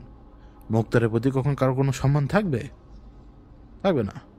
বরং বিশ্বাসী মানুষকে খোদার বিরুদ্ধে দাঁড় করানোর যে প্ল্যান দাজ্জালের, আজকে প্রথমবার বললাম আমি, মানে বিশ্বাসী মানুষদেরকে খোদার বিরুদ্ধে, মানে আল্লাহ রাব্বুল আলামিনের বিরুদ্ধে দাঁড় করানোর যে প্ল্যান দাজ্জালের, ওই প্ল্যান বাস্তবায়িত হবে এইরকম জালেম দিয়ে, মুক্তার এবং মজার নামক এই সমস্ত জালেম দিয়ে, যারা নিয়মের অপব্যবহার করে পুরো সমাজকে কলুষিত করে ফেলবে একেবারে সুন্দরভাবে। বোঝাইতে পারলাম? বউ মানে বিয়ে করবেন, 100টা বিয়ে করবেন, করেন। প্লাস আবার এমনও হইতে পারে মুক্তার 100টা বিয়ে, মানে মুক্তার 50টা বিয়ে করলো 50 সপ্তাহে, এখন ওর কোনো না কোনো বউ হুট করে পাগল হয়ে ওর নামে একটা মামলা দিয়া কইলো যে আমার তো ঠগায় বিয়ে করছে, তখন মুক্তারে নিয়ে যাবো জেলে। আবার মজহারের নামেও কোনো এক বেডি মামলা দিয়ে কইতে পারে যে বেডা আমারে মানে ভরণ পোষণ দেয় নাই, খাওয়া নাই, খালি কাম করাইছে, কইলাম না আর কি কথা। তা আবার আমার ইয়াও দেয় নাই, কি বলে 5,000 টাকা মোহরানা দেয়ও নাই। আমার মোহরানার দাবি 2 লাখ টাকা, কিসে 5,000 টাকা? তখন মজারেও ধরে নিয়ে যাব। সমাজে এনার্কি চলে আসবে।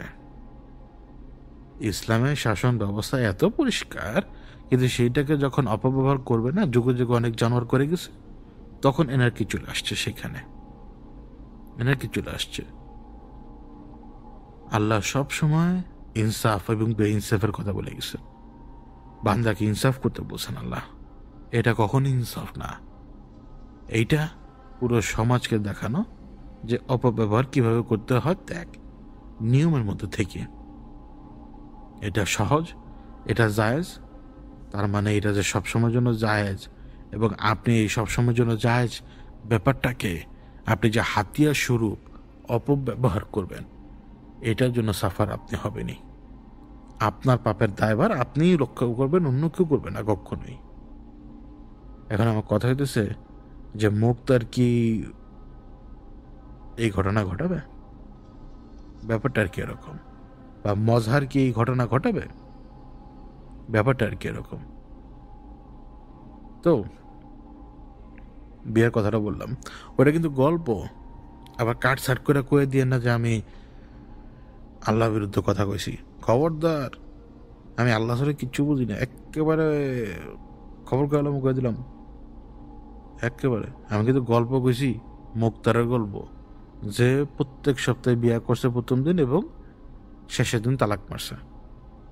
এই গল্প কইছি যে মুক্তারে কেমনে শরীয়তের সঠিক নিয়মটারে অপব্যবহার করতেছে মুক্তারে আর মজারে। বুঝতে পারলাম?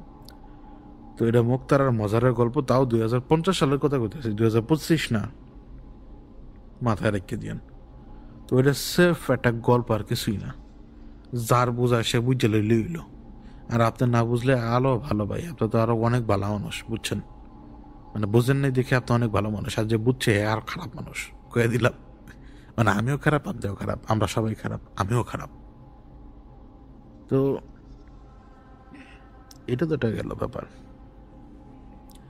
মানে একটু বেফাস কথা না বললে ভালো লাগে না আর কি। মানুষ মানে তো বেফাস কথাবার্তার ফ্যাক্টরি। তো এই এই আর কি। আর কথা বলার মতো তো অনেক সাবজেক্ট আছেই, শেষ হয় না। কিন্তু মন মানসিকতার ভেতরে একটা অশান্তি কাজ করতেছে অনেক। ও কিছু কিছু ইনসিডেন্ট হচ্ছে, যে ইনসিডেন্টগুলো আমি ঠেকাইতে পারতেছি না। যেমন দেখেন, আমি একটা কথা বলি না এই ঘটনার ভিতরে, সেটা হচ্ছে মহীশূর কিন্তু আমার লাথি মারছিল। আমার যেটা মনে হয় যে ও আমাকে লাথি মারছে, নইলে কারণ আমি তো দেখি নাই, কারণ আমি পেছন থেকে যে লাথিটা খাইছি, কে মারছে আমি জানি না, কিন্তু আমি যে পড়ছিলাম অনেক দূরে জায়গা, এবং পড়ার কারণে আমি কিন্তু ভালো রকম ব্যথা পেয়েছি আমার গায়ে। এই যে এখন আমি কিন্তু আমার ব্যথাটা টের পাচ্ছি, যে জায়গায় আমি ব্যথাটা পেয়েছি, উপরে যাওয়ার কারণে কিন্তু ব্যথাটা পাই। এখন রঘুনাথ দাসের ছেলে কিন্তু এখনো মিসিং, আমি জানি না কই। এবং ফার্দার আমি যে জঙ্গলের মধ্যে ঢুকবো না, এটা আমি আপনাদেরকে ইনশিওরও করলাম। মানে ও এই এক রাতে আমি যে কেন গেছি সেটাও জানি না, কিন্তু এটা ঠিক, মানে আমি তো বোর হয়ে গেছি একদম, একদম। আমি অন্যান্য কাজ করি ঠিকই, আমি অন্যান্য কাজ আছে ওগুলো আমি করি ঠিকই, আমি আমলের প্রতি জোর বাড়াই দিচ্ছি বেশি এবং পরিবারকে সময় দিই বেশি।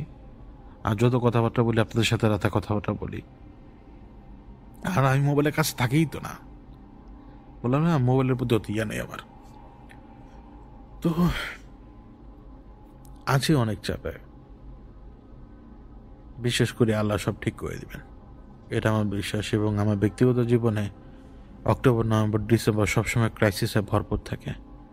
তো এই বছর আমি খেয়াল করলাম যে এপ্রিল, জুন, জুলাই, মানে এপ্রিল মে না, এপ্রিল না সরি মে, জুন, জুলাই হবে। তো মে, জুন, জুলাই আমি অনেক বেশি চাপের ভিতরে ছিলাম। তো তখন আমার মনে হইতেছিল যে এইবার হয়তো মনে হয় শিফট হয়ে গেছে, অক্টোবর, নভেম্বর, ডিসেম্বর হয়তো ঝামেলা হবে না, কিন্তু সেই প্যাটার্ন ধরে রাখছে। অক্টোবর, নভেম্বর, ডিসেম্বর অশান্তি আর অশান্তি, এর বেড়ার অন্য কোনো কিছু নাই। তো প্ল্যান ছিল হচ্ছে যে আপনাদেরকে অনেক কিছু বলার। আর একটা ঘটনা আমি বলি, আমি বলে রাখি, ওইখানে কিন্তু রঘুনাথ দাসের ছেলে কিন্তু মহীশূরের সাধনাই করছিল। আমি যেটা বুঝতে পারতেছি এখন সেটা হচ্ছে এখানে এই যে খচ্চর বাহিনীর এখানে আসার পেছনে রিজন একটা হইতে পারে, তা হচ্ছে আশপাশে মনে হয় ওরা কারোর ক্ষতি করার চেষ্টা করছিল বা করছে। ওই একই টাইমে মনে হয় এই এই জায়গায় এই জঙ্গলের মধ্যে বসে ওই লোক, রঘুনাথের ছেলে আর কি, সে সাধনায় ব্যস্ত ছিল। এবং এই এই যে জাত, এই এই যে মানে এই যে খচ্চর বাহিনী, মানে মানে পিষতে মনে আছে এগুলারে, মানে এগুলো এত হারামি, মানে এরা মানে শয়তানি আর ইচ্ছামির দিক দিয়ে সম্ভবত এরা বেজসকে হারা মানে দিবে, মানে বাগজুজের কথা বলতেছি, মানে হারায় দিবে আর কি। মানে মানে এত আনপ্রেডিক্টেবল এবং এত ইতর। তো ওরা এইখানে মনে হয় তখন যখন দেখলো যে এ তো সাধনা করায় ব্যস্ত, তো মনে হয় আমার যেটা ধারণা, এটা আমার ধারণা আর কি, মানে ওরা সম্ভবত মহীশূরকে নিজেদের কন্ট্রোলে নেওয়ার চেষ্টা করেছিল বা পারে নাই বা চেয়েছিল। তো মহীশূরকে তো আর কন্ট্রোল নিতে পারে নাই আমার যেটা মনে হয়। এখন মহীশূর তো নিজের সীমানার ভিতরেই বিচরণ করে বেড়াচ্ছিল। আর ও তো আর ও ও কেন বের হয় নাই সেটা ওই যে সুরকি দিয়ে যে সিস্টেম করে দেওয়া, এটা ওদেরই কাজ, যাতে এখান থেকে মহীশূর বের হতে না পারে। এবং মহীশূর বের হলে তো দিত ওদেরকে লাথি উষ্টা সবই দিত যেভাবে দিয়ে গেছে। তো ওইটাই ওদের প্ল্যান ছিল হয়তো, মানে এখানে আসার পরে আসছে কোনো উদ্দেশ্যে, সেই উদ্দেশ্য বা সেই পারপাসে ওরা কাজ করতে, যে ওরা দেখলো যে জায়গায় এক বেটা তো মহীশূরে সাধনা করা, তো বেটাকে গায়েব করে দিয়ে মহীশূরকে হয়তো ওরা চেয়েছিল যে কবজা করতে, কিন্তু পারে নাই। এবং আমি ঢোকার পরে হিতে বিপরীত হয়ে গেছে সবকিছু। এখন কেউ এক্সপেক্ট করবে না যে আমি ওইখানে ঢুকবো, ইভেন ওরাও মনে হয় না আন্দাজ করছে যে এটা আদতে সম্ভব যে মানে আমি কোত্থেকে উড়ে এসে জুড়ে বসার মতো ঢুকে যাবো এখানে। মানে ব্যাপারটা পুরোটাই কাকতলীয়, মানে এটা আসলে তাকদিরের ব্যাপার, আল্লাহ রব্বুল আলমের ইচ্ছা, তাকদিরের ব্যাপার আর কি। এক লোকের খুঁজতে গেলাম, পাইলাম আরেকজনকে, আর পাইলাম আরেকজনকে, ব্যাপারটা আর কি এরকম। তো এরপরে কি নিয়ে কথা বলি, আনিকা তামজিদের একটা পোস্ট আমার চোখে আরো আগেই পড়লো, ওই পড়ার পরেও তখন এটা নিয়ে কথা বলিনি। এর আগে এই ব্যাপার নিয়ে কথা বলেছিলাম, সেটা হচ্ছে যে বাবা মায়ের বেইনসাফি। এখন আনিকা তামজিদের একটা পোস্ট আমার নজরে আসলো, এটা হচ্ছে যে মানে এখনো সমাজ অনেক ক্ষেত্রে এই ধরনের মানুষগুলোকে ডিফেম করে। আশপাশের লোকেরা মানুষকে এই মানে মানে যে যার সাথে মানে দুই নম্বরই হচ্ছে তাকে ডিফেমই করে। আনিকা তামজিদের পোস্টার মানে পুরো পোস্ট না পরে 2 সপ্তাহ বুঝালাম আর কি, যে ঘুরে ফিরে এখনো মানে সন্তানকেই দায় দেয় সমাজ এবং আশপাশের লোকের আত্মীয় স্বজনরা, তারা সবাই মানে এটা হইতেছে তাদের খুঁটির জোর। কারণ ফ্রি অ্যাডভাইস দিতে তো কোনো দোষ নাই, কে তো যায় তাদের মুখের উপরে যা ঠোয়া মারতেছে না একটা। আমি তো মানে আনিকা তামজিদের ওই পোস্টের পরেও, আনিকা তো তার পোস্ট ওইটা আপনাদের গ্রুপে আসে এখনো, চাইলে যে দেখতে পারেন। কিন্তু আমি একটা মানুষের কথা বলি, আমি তো আমার কথা বলছি না, আমি তো আরো অনেক মানুষের কথা বলি। আমার একজন মানুষের সাথে খুব ভালো সম্পর্ক এবং তিনি পেশায় একজন বললাম না, তো তার মোটামুটি আল্লাহর রহমতে ভালোই সামর্থ্য আছে, সে অনেক বেশি সামর্থ্যবান, তো পারিবারিকভাবেও সম্পদশালী সে।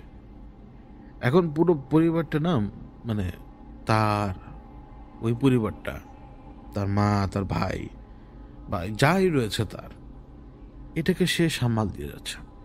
সে, তার মা স্ট্রোক করে প্যারালাইজড, তো তার সেবা করার জন্য কিন্তু তার বোনেরা আছে, বোনেরা কিন্তু সেখানে অ্যাভেলেবেল না। বোনেরা মূলত আসে ওই বাড়িতে শো অফ করার জন্য। তো সবাই এক্সপেক্ট করে যে পরের বেটি আইসা গু মুখ সাফ করবো। এটা কেমন তারা কথা ভাই? আচ্ছা যাই হোক, আমার কথা হচ্ছে কি যে এটা এক্সপেক্ট করা ঠিক না, কিন্তু তারপরে পরের বেটি অর্থাৎ হচ্ছে যে মানে ভদ্রলোকের স্ত্রী, তিনি তার শাশুড়ির সেবা যথেষ্ট করে যাচ্ছেন, যেটা এখনকার সময় মানুষের জন্য অনেক টাফ, কিন্তু তারা সেটা ধৈর্য সহকারে করে যাচ্ছেন, তিনি করে যাচ্ছেন। কিন্তু তারপরে ওই প্যারালাইজড মহিলা এখনও ওই অবস্থাতে, সে প্যারালাইজ, তারপরেও সে বদদোয়া করে, মানে তার কোনো উপকার হয় না, এইটা হয় না, ওইটা হয় না, অথচ তার পেছনে লাখখানেক টাকা খরচ করে ফেলেছে তার ছেলেরা, তার ছেলে বড়, মানে সেই ছেলে, যে ছেলের আন্ডারে তারা সবাই। এবং যদি কালে ভদ্র, যদি তার ছোট ছেলে যদি তাকে 2 পয়সাও দেয়, সেইটার সুনাম করতে করতে দিশ পায় না, সুনাম করতে করতে সে দিশ পায় না। তো এরকম বেইনসাফি পিতামাতা আছে না দুনিয়াতে? আপনি আইসা গান গেয়া বলবেন যে থাকগা মাফ করে দাও, আর থাকগা মাফ করে দেবো কি? অন্তরের মধ্যে দাগ পড়ে নাই বেটির?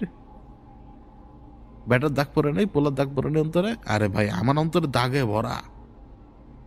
মাফ তো আমি করছি, কিন্তু দাগ তো ভুলি নাই। দাগ মনে আছে তো? চা খাইতে গেল দাগের কথা মনে পড়ে, রুটি খাইতে গেল দাগের কথা মনে পড়ে। তো অনেক জায়গায় দাগ দিছে, তো ওই লোকও তো এই দাগগুলো হজম করে দিতেছে এখন। তো একদিন এই যে দেখেন প্যারালাইজড, তারপরও তার ভেতরে হিংসা, এই সমস্ত জিনিস কাজ করে।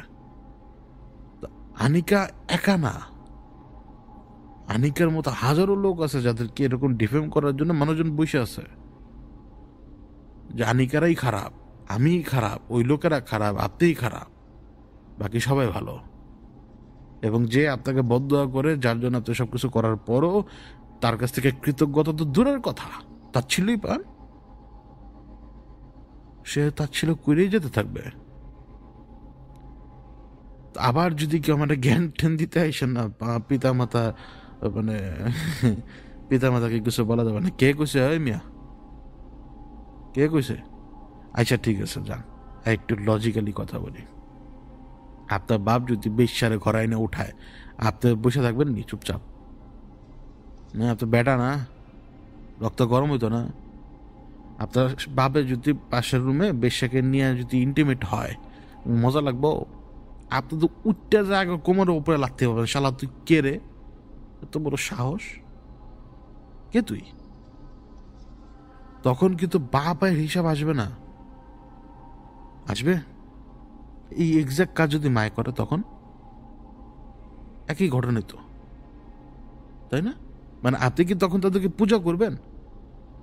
মানে পাশের ঘরে আপনার মা বা বাবা অবৈধভাবে আরেকজনের সাথে ইন্টিমেট হইতেছে, পূজা করবেন তাদের? করবেন নি?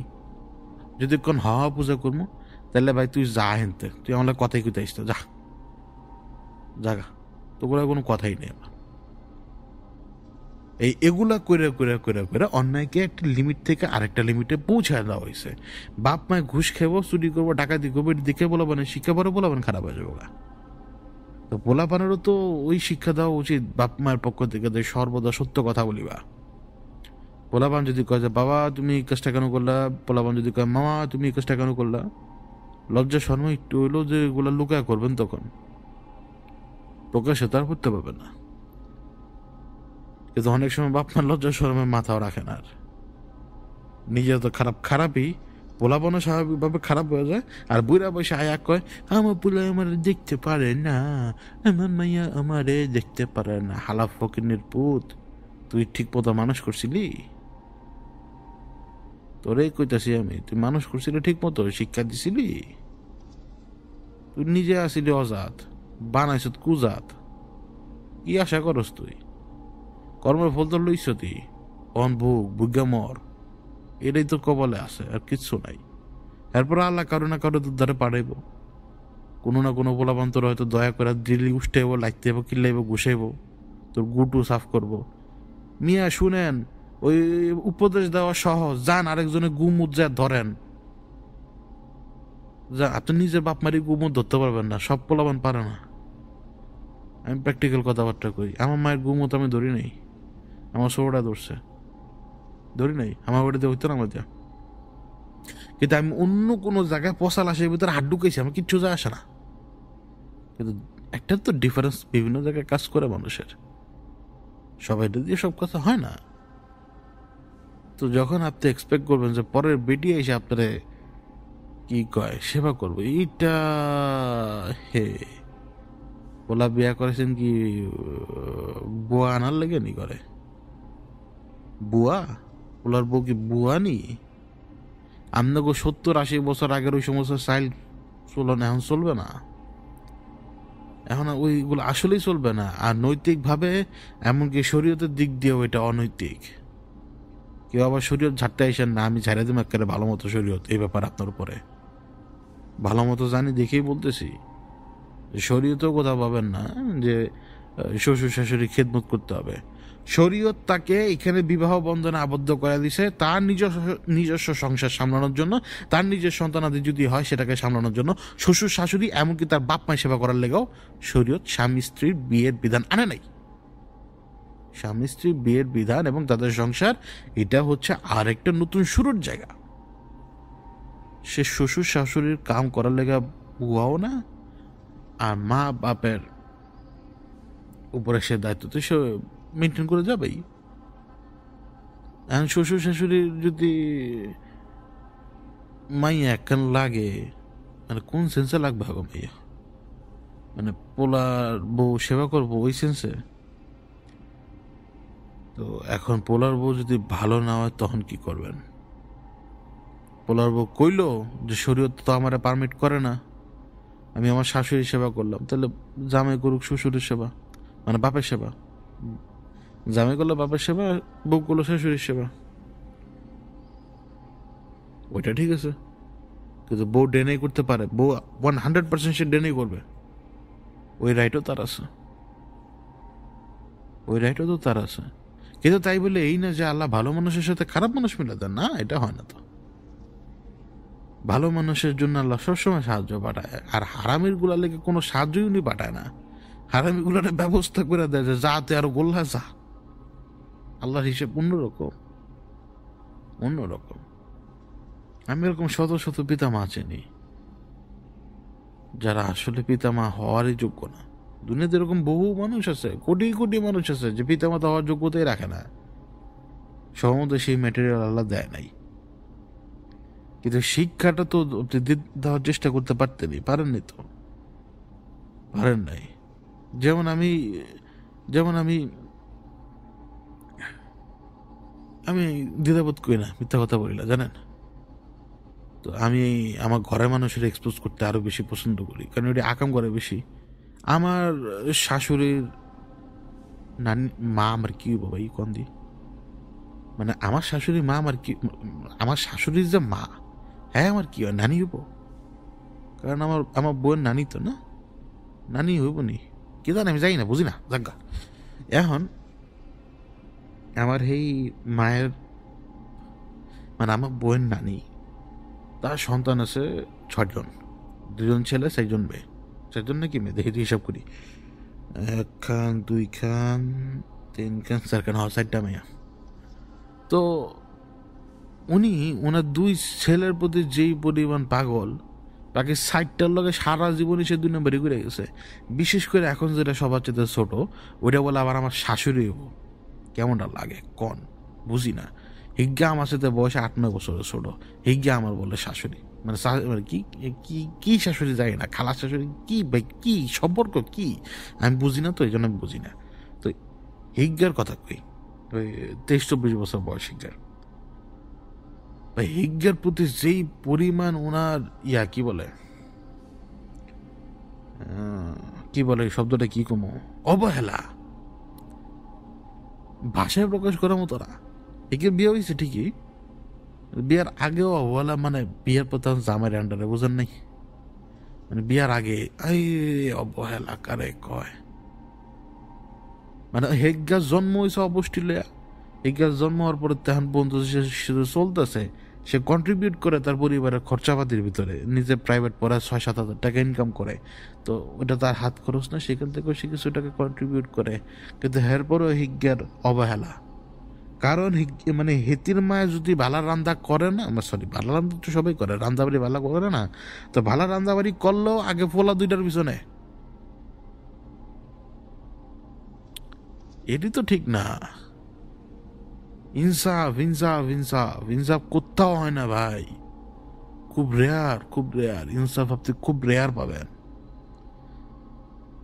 বুঝছেন। আমার মায়ও তো আমার বাপের লোক কাহিনী কম করে নাই।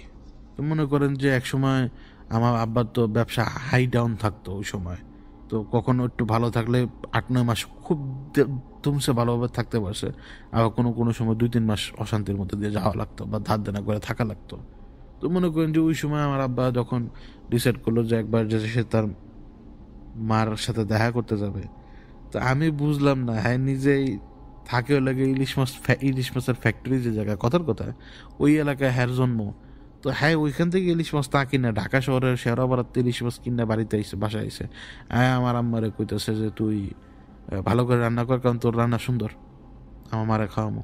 ও মা, আমার মা গেছে জল্লা, হেতি জল তাগের তুই যাই হোক, হেতির স্বভাব, হেতি জ্বললো কে, হেতি শাশুড়ি কি হেতিরে কেমন করছিল, মানে আমার মারে, বিশ্বাস করেন আমার মারে, আমার মা আমার শাশুড়ির মানে 1 গ্লাস পানিও খাওয়া নাই। মানে আমার মা ঢাকায় আমার বাবার লগে বিয়ে হয়েছে, এই কেরানীগঞ্জে মনে বিয়ে হয়েছিল, যাই হোক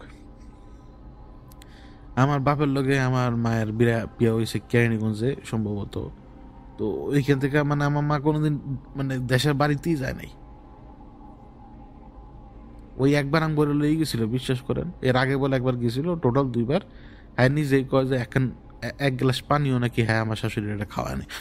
কি কই আমার শাশুড়ি, হ্যাঁ হ্যাঁ মানে আমার দাদিরা খাওয়া নেই। ভাই দেখেন ভাই, আইসেন না আমার উপরে, আমি সম্পর্কের এই টানা বরণ হ্যাঁচড়া ক্যাঁচড়া গুলো বুঝি না, মানে সম্পর্কের নাম অনেক সময় বুঝি না, কনফিউজ হয়ে যায় নিজেই। তা আমার মায়ও নিজেই প্রাউডলি কইতো যে আমি আমার শাশুড়ির কিছুই করিনি, করেনি তো আসলেই, কিন্তু আমার আমার আমার আমার আমার কি কয় বড় জায়গার বউ করে নাই। ওই দেখো আমি কি কথাবার্তা কই, ওই বড় জায়গার বউ আমার কি হবো, ভুলে গেছি, বড় শাসার বউ আমার কি হবো, দূর। তো মনে করেন আমার বড় শাসার বউ, সে তো সেবা করছে, সে তো আমারও সেবা করছে, মানে আমি তো পিচ্ছি বলা বানাচ্ছিলাম না, যে কদিন আসছিলাম গ্রামে, পায়খানা করতে গেছি পাহারা দিয়ে রাখছে, আমার মায় বাইরে নাই, ডৌরাবেড়ি বাইরে নাই, পায়খানা করতে গেছি, টয়লেট তো বাইরে, ঢাকাতে তো ইউজ টু আমরা সব ভিতরে, তাই না, টয়লেট তো বাইরে, হ্যাঁ গুটগুটা অন্ধকার, হারিকেনটা লইয়া বড় চাচার বউ, আরে ভাই হ্যাঁ নাম কি, আমার কি হবো ভাই, যাই হোক মানে হ্যাঁ, মানে আমার দিকে পিঠ দিয়ে আছে আর আমি আরামসে টয়লেটের মধ্যে ঠাস ঠুস পায়খানা করতেছি, মানে সিনারিও ছয়টা পাশে গুটগুটা অন্ধকার, হারিকেনটা জ্বলতেছে, আর হ্যাঁ তো ওই সময় শাড়িটারি পড়তো, তো তো মনে করে আপনার ওই কোমরের উপরে 2 হাত দিয়ে দিকে মানে দাঁড়া থাকতো, মানে আমার দিকে পিঠ দিয়ে আর কি। তো উনি সেবা করেন আমাদের, করছে তো, তো সেবা করার মাইন্ডসেট সবার ভিতরে নাইও। এখন এখন সবার ভিতরে যেহেতু নাই, তা আমি এক্সপেক্ট কেন করব বলেন। এই যে আনিকার মতো লোক বা ওই যে আমার পরিচিত ওই লোক, ইভেন আমি নিজে, আমাদের কাছ থেকে তারা যেটা এক্সপেক্ট করে সেটা আমাদের মনে হয় যে আমাদের উপর জুলুম, আবার সমাজও মনে করে যে না ঠিকই আছে, কিন্তু অরিজিনালি সেটা আমাদের উপর জুলুম। 2 নাম্বারে তারা একজনের কাছ থেকে খায় আরেকজনকে ফেভার করবে, এইটা তো বেইনসাফি না, বেইনসাফি তো। তো মনে করেন যে আপনার এই কথাগুলো কইলাম ভাই, বিশ্বাস করেন আমার বলেন তো কয়েকটা জিনিস আমার বলে দেন, আমার বউয়ের নানি আমার কি হবো, এক আমার বড় জেডার বউ কি হবো আমার, এরপরে আমার বউয়ের খালা কেমনে আমার খালা শাশুড়ি হয়, মানে হিজ্ঞা তো আমার তো বয়সে 8-9 বছর ছোট, 10 বছর তো ছোটই, পাক্কা 10 বছর ছোট মারতে গিয়ে কেমন আমার শাশুড়ি হয়, হ্যাঁ এটা আমার একটু বোঝেন। তো এর লেগে আমি সম্পর্ক বুঝি না। আর গ্রামে থাকতে দেখতাম বুড়া বেটা আমার কইতো কাকা, আমি মনে করতাম হ্যাঁ কাকা ভাতিজাই করতেছে, পরে দেখি কি হ্যাঁ অরিজিনালি নাকি আমার ভাতিজা হয়। হ্যাঁ হ্যাঁ, এ কি সম্পর্ক আমি বুঝি না ভাই, আসলে বুঝি না। আবার একজনে আমার নানাও ডাক্তার, আই হায় আমি যে কি কমু বুঝতাম না। আমি এই সম্পর্কে মায়ের পেছনে বুঝি না। যাই হোক, বিয়ে শাদি করি নাই, ওই ছোটবেলার তো আমার কে কে জানি নানা নানা ডাক্তার, আই হায় রে। তো পডকাস্ট শেষ করে দিব। তো শেষ করে দেওয়ার আগে বলে দিই, আমি মানে এই যে আজকে এখন পর্যন্ত কোনো কিছু রেকর্ড করিনি, আমি রেকর্ড করব হচ্ছে যে আপনাদের সাথে কথা বলার পরে, মানে আপনাদের কাছে জিজ্ঞেস করে নেবো যে কোন ঘটনা রেকর্ড করবো, কারণ মন মেজাজ কোনো কিছু ভালো না। তো এখন যেটা রেকর্ড করতেছি সেটা হচ্ছে শুক্রবার রাতের কথা। মানে শুক্রবার রাতে আমি ইউজুয়ালি আপনাদের সাথে পডকাস্টের ব্যাপার নিয়ে আলাপ আলোচনা করি, এবং অনেক সময় আগে আগে মানে রোববারের পর্বে কী ঘটনা দিব সেটা আগে আগে রেকর্ড করি, কিন্তু ইদানিং সেটা করি নাই, কারণ মাথা মতো ঠিক নেই। তো আপনাদের সাথে আলাপ আলোচনা করে একটা ঘটনা বা কী করবো না করবো সেটা ফিক্স করে নেব, এবং যেটাই ফিক্স করি না কেন সেটা তো অবশ্যই রেকর্ড করবো। রেকর্ড করছি এতক্ষণ এক হিসাবে, মানে এতক্ষণ তো আজকে তো এখন রোববারই, আমি কথা বলতেছি শুক্রবার রাইতে, তো শনিবার রাইতে আমি কিছু না কিছু তো রেকর্ড করছি, তো এখন ওইটা লাগাই দিব পিছনে। বুঝতে পারছেন? বুঝতে পারছেন নি? ভাই বুঝতে পারছেন আমি কি করছি? আমি বলতেছি কি বুঝছেন, আমি বলতেছি যে আমি শনিবার দিন যেটা রেকর্ড করছি সেটা এখন চালাই দিব পিছন দিয়ে। বুঝতে পারছেন তো? বুঝতে পারলে আমার প্রশ্নের উত্তরগুলো কমেন্ট সেকশনে দিয়েন, যে আমার বউয়ের নানি আমার কি হবে, আমার বউয়ের খালা যে আমার সাথে প্রায় 10 বছরের ছোট সে কেন আমার শাশুড়ি, এবং আমার বড় জ্যাডার বউ আমার কি হইব। আল্লাহ হাফেজ। এরপরে যা আছে আমি জানি না কি আছে, কি রেকর্ড করবো শনিবার দিন রাতে, জাস্ট লাগাই দিব এখন। জায়গা খোদা হাফেজ।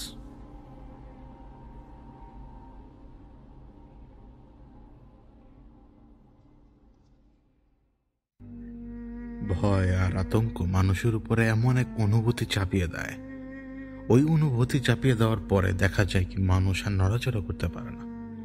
কোনো কোনো সময় মানুষ একদম পাথর হয়ে যায়। তারপরে কখন যে হুঁশ আসবে, কখন যে সে ওই বিভীষিকাকে নিজের চোখে দেখবে। ওই স্বাধীন সত্তা অনেক সময় চিন্তা করে যায় এখন যদি জেগে উঠি তাহলে হয়তো ওই বিভীষিকা দেখব।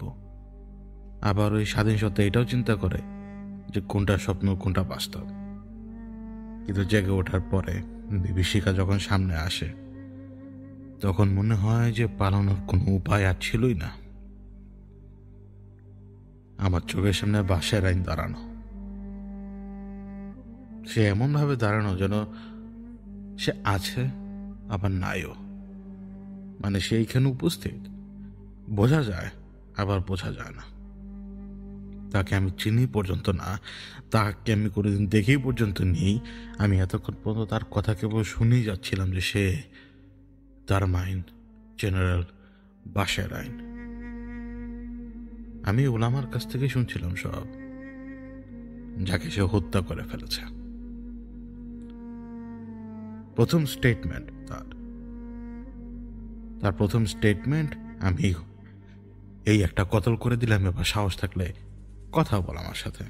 কারণ সে জানে এই বহরের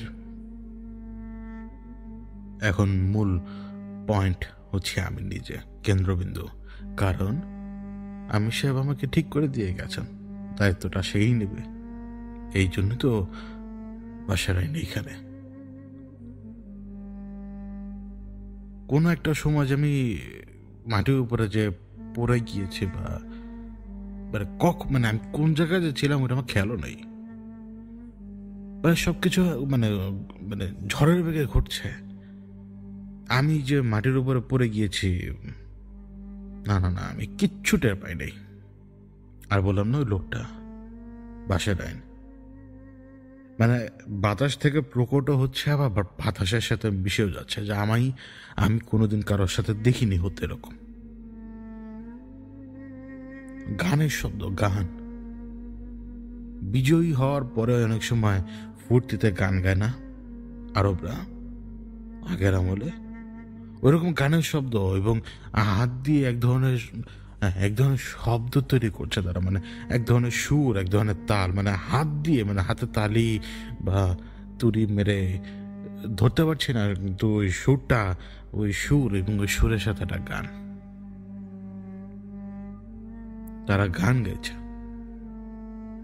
ওই পুরো গান আমার শোনানোর হিম্মত নাই, কিন্তু একটা অংশ হচ্ছে আব্দুল জালেমা মাসুক ফারেবা ঘায়েল হেয়ে বাসেরা। পুরা গান আমার শোনানোর হিম্মত নাই এখন আর, কিন্তু তারা গান গাইছে, তারা প্রায় একত্রিত হচ্ছে চারপাশে। ওই সময় আমি অনেক কিছু দেখছি আমার চোখে, শুধুমাত্র আমি যে দারমাইন্দার দেখছি তা না, আমি একটা ট্র্যাপও দেখতে পাচ্ছি, আর অনেক কিছু। আমার মনে হয় আমার এই নজরের এই অংশটা আল্লাহ রাব্বুল আলামিন সঙ্গে খুলে দিয়েছিলেন দেখার জন্য, বোঝার জন্য। আমি একদম স্তব্ধ, আমি আমি আমি কিছু বুঝতে পারছি না। ওরা নেচে বেড়াচ্ছে ওই সময়, চারপাশে নেচে বেড়াচ্ছে। ওই একই সময় আমি তো ওই ফাঁকা জায়গাটার ভেতরে, আমি ওই একই সময় আমার কানে শুনতে পাচ্ছিলাম দূরবর্তী জায়গাটাতে, যে জায়গায় বহরের লোকেরা এই মুহূর্তে অবস্থান করছে, সব তো আর না, তাদের মধ্যে একটা কনফিউশন যে তৈরি হচ্ছে, সেইটা আমার বাম কানে আমি শুনতে পাচ্ছি বা বুঝতে পারছি ওই সময়। মানে কিভাবে জানি আমি জানি না, এটা আল্লাহরই দান। হয়তো তিনি ওই সময় আমার সেন্সটাকে বাড়িয়ে দিয়েছেন, যে এখানে বসে আমি দুটো কি হচ্ছে সেটা শুনতে পাচ্ছি বা বুঝতে পারছিলাম। এবং ওদের এই নাচ গানের ভেতরে, মানে কি এক বিশ্রী অবস্থায় নাচ গানের ভেতরেও আমি কিভাবে জানি সবকিছু বুঝতে পারছিলাম। ওরা ফাঁদ সাজাচ্ছে কোনো দিকে। এখন এই ফাঁদ কোন দিকে সেটা বোঝার তখনও চেষ্টা করে যাচ্ছি আমি, কিন্তু কেমন জানি ভয় লাগে, কেমন জানি ভয়, মানে যে ভয় আমি আপনাকে বোঝাতে পারবো না। একটা সময় কেন জানি মনে হলো যে এই নাচ গান, এ আমোদ ফুর্দিন না, এ মনে হয় কোনো কিছু শুরুর মাত্র প্রথম পর্ব, কোনো কিছু যে শুরু হবে সেটার প্রথম পর্ব, এভাবে বলতে পারি আমি আপনাদেরকে। এবং ওরা যে জিতেছে, এটা ওদেরকে একদম মানে মানে ওদের যে পাগলমোটা, ওদের যে জয়, ওরা যে নিরঙ্কুশ ভাবে জয় লাভ করলো, ওরা ওদের মানে এই পুরাতন শত্রুর বিরুদ্ধে, ওই আনন্দ কমে এলো। কিন্তু ওই যে বললাম, এই আনন্দ, এই ফুর্তি, কোনো কিছু শুরু আমার চোখের সামনে কোন সময় জানি বাসায় আসলো, কোন সময় জানি। এবং সে খুব উশৃঙ্খল ভাবে বিভিন্ন রকমের অঙ্গভঙ্গি করছে, আর যে শব্দগুলো বলছে আমি সেটা বুঝতে পারছি না। কেন জানি মনে হচ্ছিল যে সে আমাকে টিটকারি করছে, যে আমি সাহেবের হয়তো ভীমরতি ধরেছে, এইটা সেইটা অনেক কিছু। আবার থুতু মারছে এদিক ওদিক, আর ওই যে চলাফেরা করে, বাতাস থেকে বের হয়, বাতাসে মিশে, মানে এক অদ্ভুত অনুভূতি, আমি বোঝাতে পারবো না। আমি বুঝতে পারছিলাম যে আমি সাহেবের বহরের যে লোকগুলো, যারা আমার পক্ষেও না, তারা নিজেরা ওই সময় ছুটে আসছে, কারণ তারা তো তখন খবর পেয়ে গেছে। আমি যেটা দেখতে পাচ্ছি এখান থেকে, এবং কি আমার বাম কানে আমি শুনতে পর্যন্ত পাচ্ছি যে তারা খবর পেয়ে গেছে বুজুর্গকে হত্যা করা হয়েছে এবং আমি বিপদে। আমি অবাক হলাম যে তারা আমার পক্ষের লোক না, তারা আবার আমার পক্ষেরও না, কিন্তু এই কোন কারণে তারা, মানে কিসের টানে তারা আমার দিকে ছুটে আসছে আমাকে বাঁচানোর জন্য। আমি এটা তখন চিন্তা করছি মাথার ভিতরে, কিন্তু সেই সময় আমার সামনে প্রকট হলো দারমান জেনারেল বাশির। দারমান জেনারেল বাশির নিজের পরিচয় দিল আমাকে। আমি আমার জীবন অনেক রকম অভিজ্ঞতার মুখোমুখি হই এবং হয়েছি আগেও। দারমান জেনারেল বাশির নিজের পরিচয় দিল, এমন এক অভিজ্ঞতা দেওয়াল আমাকে যা আমি এরপরে কিভাবে বলবো আমি তা জানি না।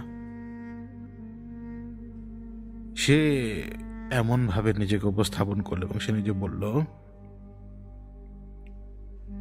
हम दरमाइन के बेटे, हम दरमाइन के बेटे,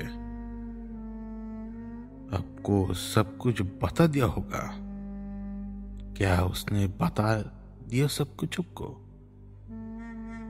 क्या आप हमारे बारे में सब कुछ जानते हो? अगर जान गया तो बहुत अच्छा, अगर नहीं पता होगा तो बहुत बुरा होने वाला है। हम दरमाइन के बेटे आपसे मिलते हम इतना तड़प रहे थे कि हम आपसे कब मिलते, इस पल का इंतजार कर रहा था हम, इस पल का इंतजार कर रहा था हम, क्योंकि आप हमारे दुश्मन हो। मुबारक हो आपको, दुश्मनी मुबारक। लेकिन मैं आपको एक बात बता देता हूं, मैं सबको मार दूंगा, यहां पर कत्ल कर दूंगा सबकी। एक एक साहिबजादा को ढूंढ के जहां पर भी लुकाएगा वहां से भी ढूंढ के निकालूंगा और कत्ल कर दूंगा साहब। कप्तान, कोई नहीं बचेगा, कोई भी नहीं, कोई आएगा भी नहीं।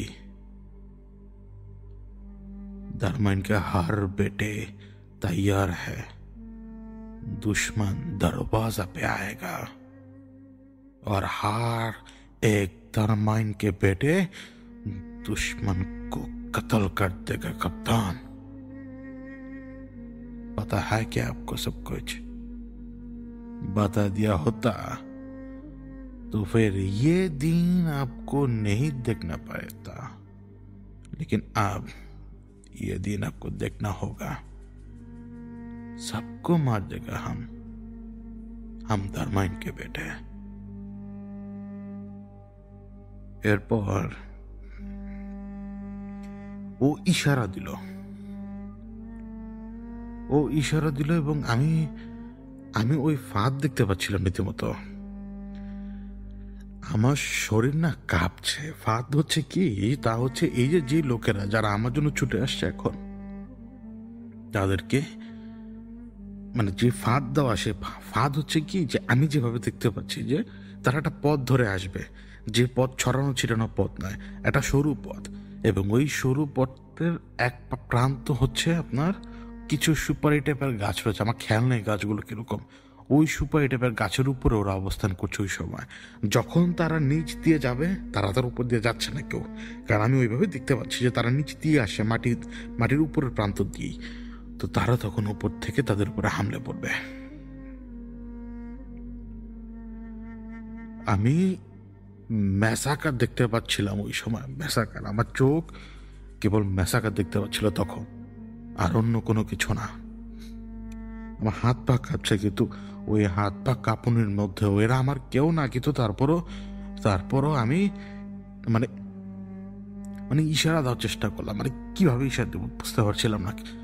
তো ওই সময় হাত পা কাঁপার কারণে খেয়াল করিনি, কিন্তু আমার মুখ দিয়ে যেমন টের পেলাম যে নিঃশ্বাস ছাড়তে গিয়েও এক ধরনের শব্দ হচ্ছে না, হুট করে কি জানি মনে করে ঠোঁটটা ভাঁজ করে একটা শীষ মারলাম। সাথে সাথে শীষ মারলাম, আমার এতটুকু খেয়াল আছে, আমার পেটের ভেতরে ঘুষি পড়ে গিয়েছে ততক্ষণে। এবং ওই ঘুষির পরে কেমন জানি সবকিছু মাদকের মতো লাগছিল, মানে নেশাগ্রস্ত লোক যেভাবে দেখে না সবকিছু, ওই রকম অবস্থা। এবং যারা অগ্রভাগে ছিল, মানে যারা একদম শুরুর দিকে ছিল, এরা ততক্ষণে বুঝতে পারে আমার শীষের কারণটা, মানে আমার শীষটা তারা ধরতে পারে। ইউনিভার্সাল ল্যাঙ্গুয়েজে বিভিন্নভাবে ধরে, আসলে আল্লাহ সব কিছু করান। কিন্তু ওই যে ঘুষি খাওয়ার পর পড়ে গেলাম না কাঁধে, নেশাগ্রস্ত চোখ,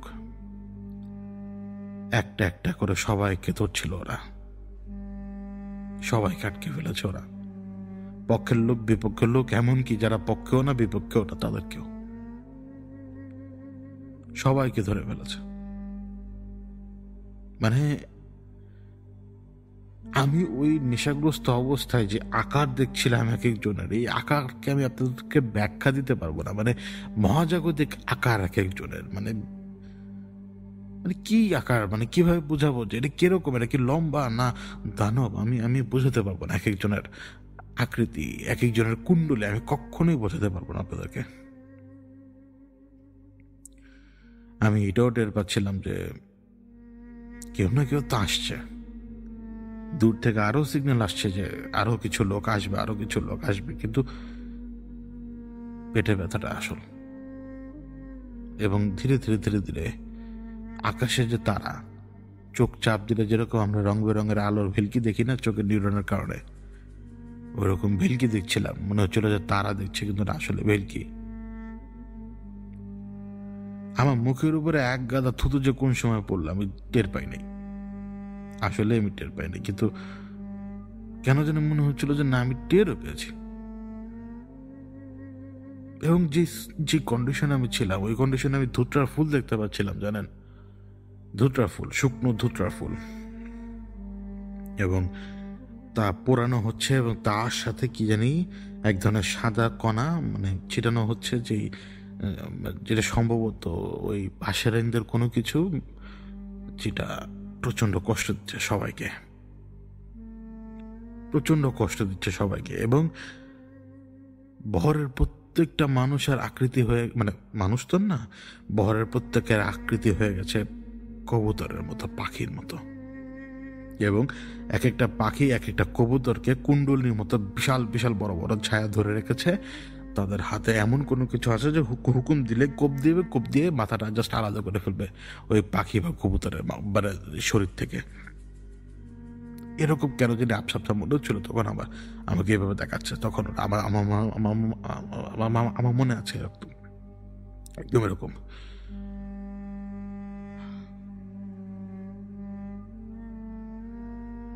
ওদের যে মানে আমি হিংস্রতা দেখি নাই, আমি এরকম হিংস্রতা দেখি নাই। মানে মানে জাস্ট মারতে পারলে যে কি পরিমাণ খুশি হবে এরা, মানে কাকে মারবে, মানে ওনাদেরকেই।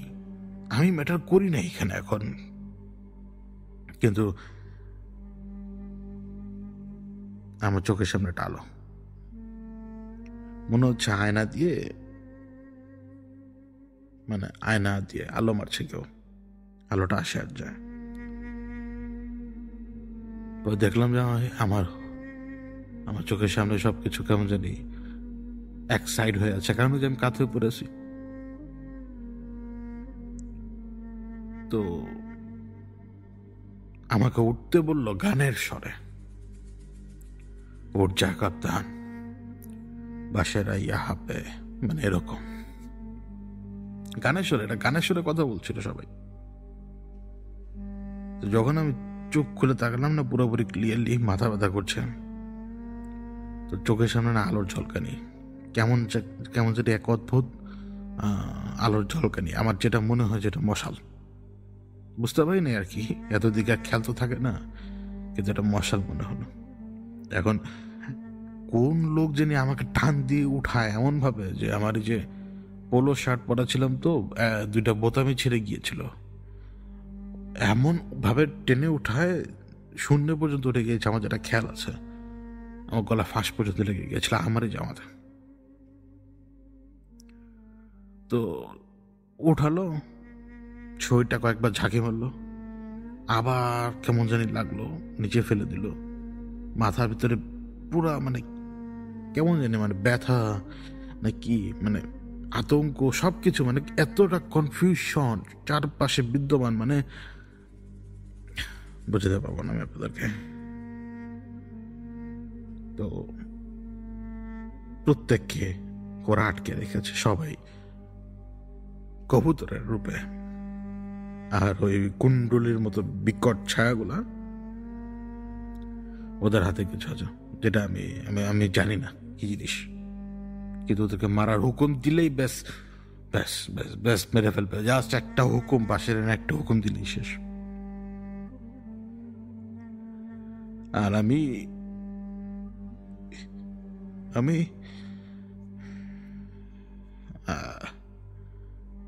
আমি কি করবো ভাই বলেন?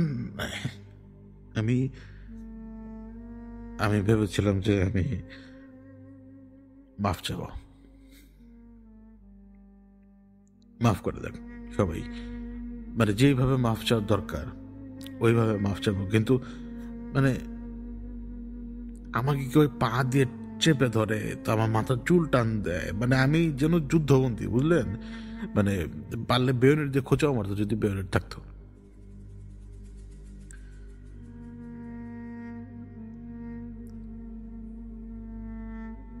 এক অদ্ভুত রকমের শব্দ করলো সে। ওই অদ্ভুত রকম শব্দ যখন করলো, আমার চুল আবার টান দিয়ে ধরলো। আমি আমি ওই কোকাতে গিয়েছিলাম ওই সময়, আমার কানে কানে কে জানি বললো, মানে আমি যদি আরেকটা শব্দ করি 3 জন বা 4 জনের জাস্ট মাথা উড়াই দিবে, মেরে ফেলবে। কথার এরকম ছিল, স্যার আলাক কাট দেখা, 3 জন বা 4 জন, মানে শব্দ করতে পারবো না, ব্যথা আসুক শব্দ করতে পারবো না। তো প্রথমে ধরতে পারিনি ব্যাপারটা, পরে আমি দেখলাম কি, মানে বাঁশের লাইন, ওই যে বললাম না যে বাতাসের ভেতরে আসে যায়, প্রকট হয় বারবার, ওই কবুতরগুলোর পাশে দাঁড়ানো আমাকে ইশারা দিচ্ছে। পুরো ইশারাটা বুঝলাম, যদি শব্দ করি 3-4 জনের কল্লা এখনই কেটে ফেলে দিবে, এটা শব্দ করতে পারবো না। মানে এখন যে আমি তাদের কাছে সারেন্ডার করব, মানে আমি যে বলবো যে আমি সারেন্ডার করলাম, ওইটা বলারও সে আর সুযোগ রাখলো না আমার জন্য, আর কোনো শব্দই করার সুযোগ আর রাখছে না সে।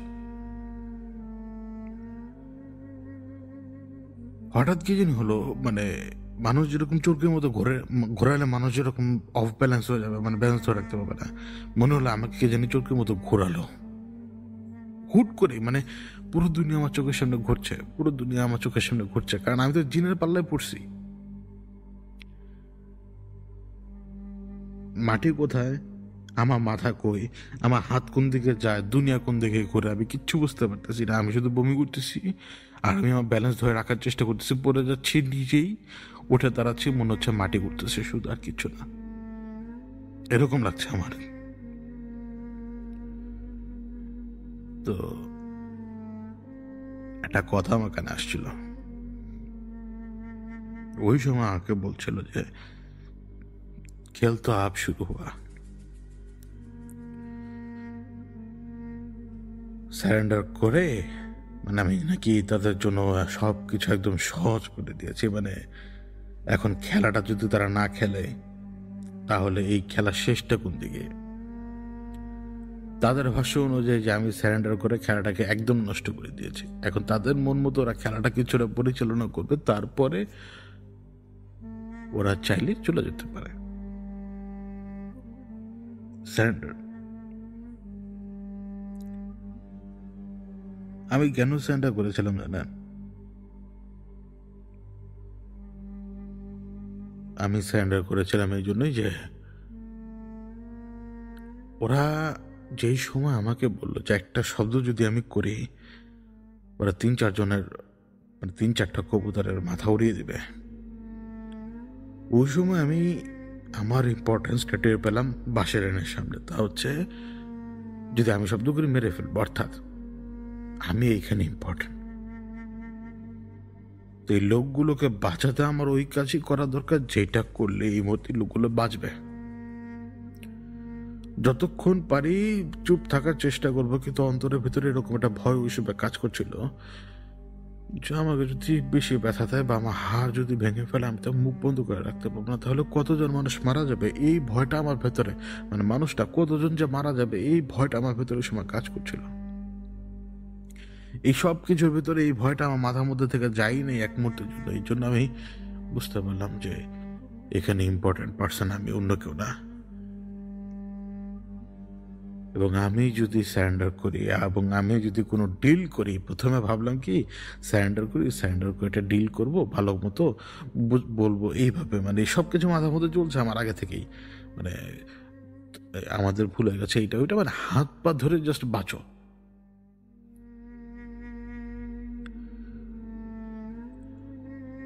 তো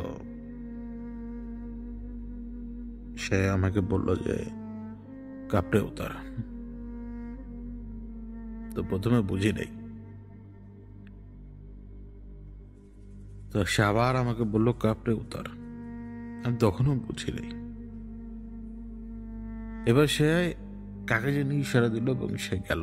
সে একটা কুণ্ডুলি পাকানো ধোয়া, তার দুই হাতে দুইটা পাখির মাথা, মানে কবুতরও কিনা আমি যাই না। যেটা বুঝলাম যে আমাকে আরেকবার জিজ্ঞেস করবে এবং আমি যদি সঠিক কাজ না করি মেরে ফেলবো ওদেরকে। তাই কানগুলো একদম সজাগ রাখলাম যে আমার মাথা ভনভন করছে, মাথা ঘোরায়ও, মাথা ব্যথাও করে, চাপ, চোখ ফেটে যাচ্ছে, সব কিছু, কিন্তু কান সজাগ রেখে শোনার লাগবে যে কি বলে আমাকে বললো কাপড়ে উতার, মানে কাপড় খোল।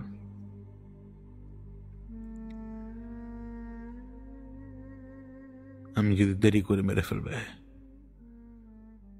তো প্রথমে খুব স্বাভাবিকভাবে আমি আমার পোলোটা খুলি, কিন্তু তার কথা হচ্ছে যে না, পুরা কাপড় খোল। মানে এই মুহূর্তে আমার সামনে দারমাইন জেনারেল বাশির এবং তার যত সৈন্য সামন্ত তারা সবাই, এবং আমি তাদের সামনে নর্তকী, কাপড় চোপড় বিহীন একটা লোক, নর্তকী। তো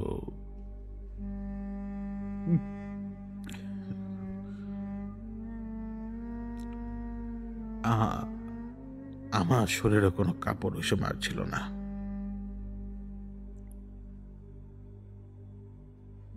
তো যখন আমার ওই অবস্থা, তখন ও তাচ্ছিল্য করছিল সবাইকে দেখিয়ে যে দেখ, মানুষকে বানাইলে এই অবস্থা হবে, আজকে তোরা তার কাপড় পরিস না, তোরা যদি কাপড় পরতি তাহলে তোদের ওই অবস্থা হতো। দেখ তোরা কাপড় পরিস নাই, আর তোদের ওস্তাদ তাকে কাপড় পরাস, তোরা এই যে দেখ কাপড় নাই, দেখ কি অবস্থা, দেখ দেখ দেখ তাকে দেখ, এইভাবে কথাবার্তা বলছিল, যা কতটা হিউমিলিয়েটিং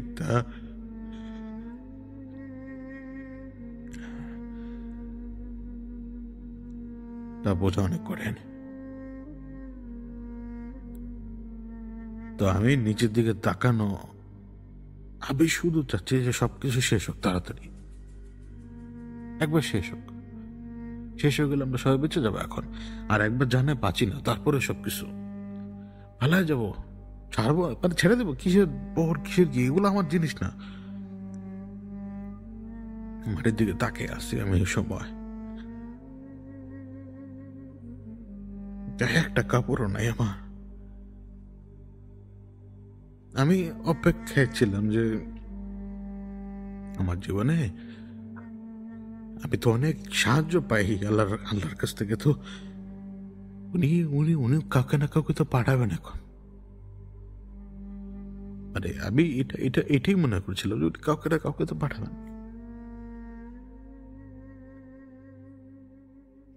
কিন্তু আমার সামনে একটা বেল্ট পরে, বেল্ট, আমি কখনো কোমরে বেল্ট পরি নাই, কিন্তু বেল্ট এটা তত বড় না। তো পর মুহূর্তে যখন দেখলাম বেল্টের সাইজ কিরকম, ওই মুহূর্তে বুঝতে পারলাম যেটা কুকুরের গলায় বাঁধার বেল্ট। এটা কুকুরের গলায় বাঁধা বেল্ট। এবং আমি তো নিজে হাতে ধরি নাই, বাসার এনে এভাবে বলছিল, আমি এটা শুনছি তখন যে কেউ খুব আদর মিশায়, মানে সেভাবে বোঝাচ্ছিল যে মানে আদর মিশায় কেউ এই বেল্ট কাপ্তান সাহেবের পরায় দাও।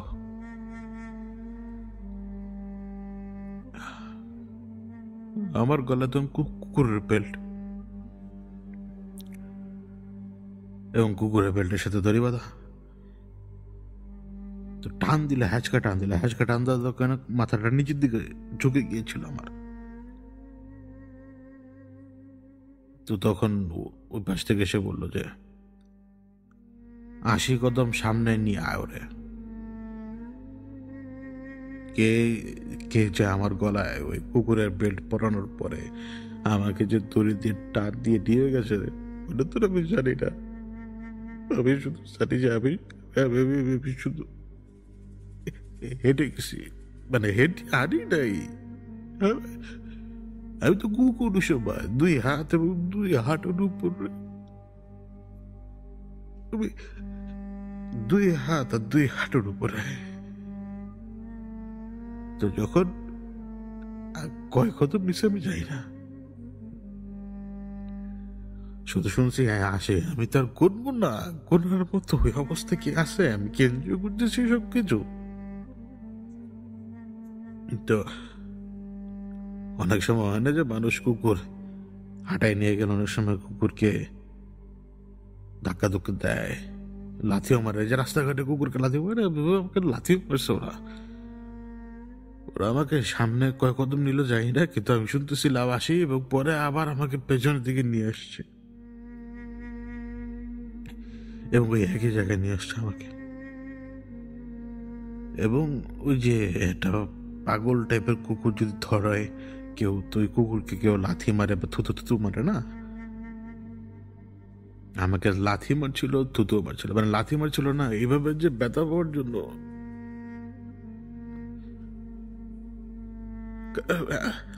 আমাকে ট্রিটিং করছে যে কুকুর হিসেবে, ট্রিটি তো করছে আমাকে কুকুর হিসেবে, মানে বিভিন্ন রকমের শব্দ করছে, মানে কুকুরের সাথে যেভাবে মানুষ কথা বলে ওইভাবে ওইভাবে। এবং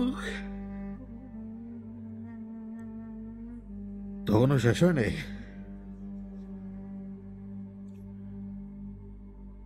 ওই একটা লাঠি ওরা গাড়ে বা কোনো কিছু, কোথায় আমি যাই না, তো কিছু খেয়াল করি নাই, টাইনে নিয়ে গেল এবং কপাল লাগিয়ে দিল, বললো যে ঘোর চোখের মতো। ওই যে লাঠি কপালে রেখে, লাঠি মাটির উপরে রেখে, তারপর কপাল লাঠির সাথে রেখে যদি আপনি গোল গোল করেন, ওই রকম।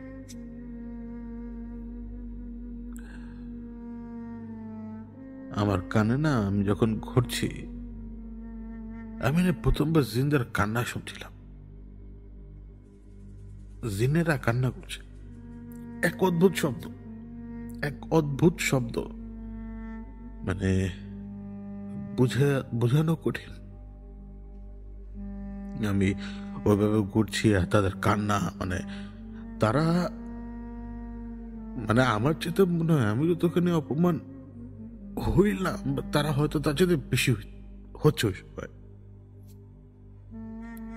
কিন্তু ছুটতে পারছে না। আর পরিবেশটা কেমন জানি, মনে হচ্ছে যে বৃষ্টি আসবে, এক অদ্ভুত পরিবেশ হুট করে তৈরি হয়ে গেছে, বোঝাতে পারবো না। মানে তখন একটা অদ্ভুত পরিবেশ, আমি ঘুরলেও, মানে বৃষ্টির আগে যদি একটু তুফানের মতো হালকা একটু বাতাস আসে না, তখন বোঝা যায় এরকম এরকম। আমি আশা ছিলাম যে আল্লাহ আমাকে সাহায্য করার জন্য কাউকে পাঠাবে, কিন্তু এরপর করলো কি, আমার গায়ে এক গাদা কালো ময়লা ফেলে দিল। লজ্জায় আর কষ্টে না, নাকে গন্ধ আসে নাই,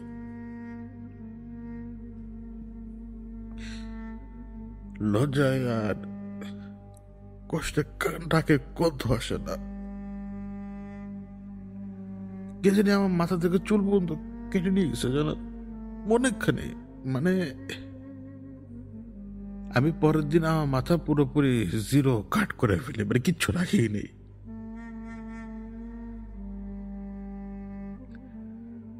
মানে চুলটা এমন ভাবে কেটে নিয়ে গেছে। ওরা আনন্দ করছে, ওরা ওরা মানে ওদের যে মানে গান গাওয়ার যে সিডি, এইসব কিছু ওরা ওরা ওরা আনন্দ করছে ওই সময়, ওরা আনন্দ করছে। আর ওরা চলে যাবে এখন। ওদিক দিয়ে বাতাস কেমন যেন এক অদ্ভুত বাতাস, বৃষ্টির বাতাস, ও যাওয়ার সময় বলে গেল তারপর হচ্ছে মौत तो जरूर आएगा, मौत तो जरूर आएगा। আমি ওইখানে বসা তখনও,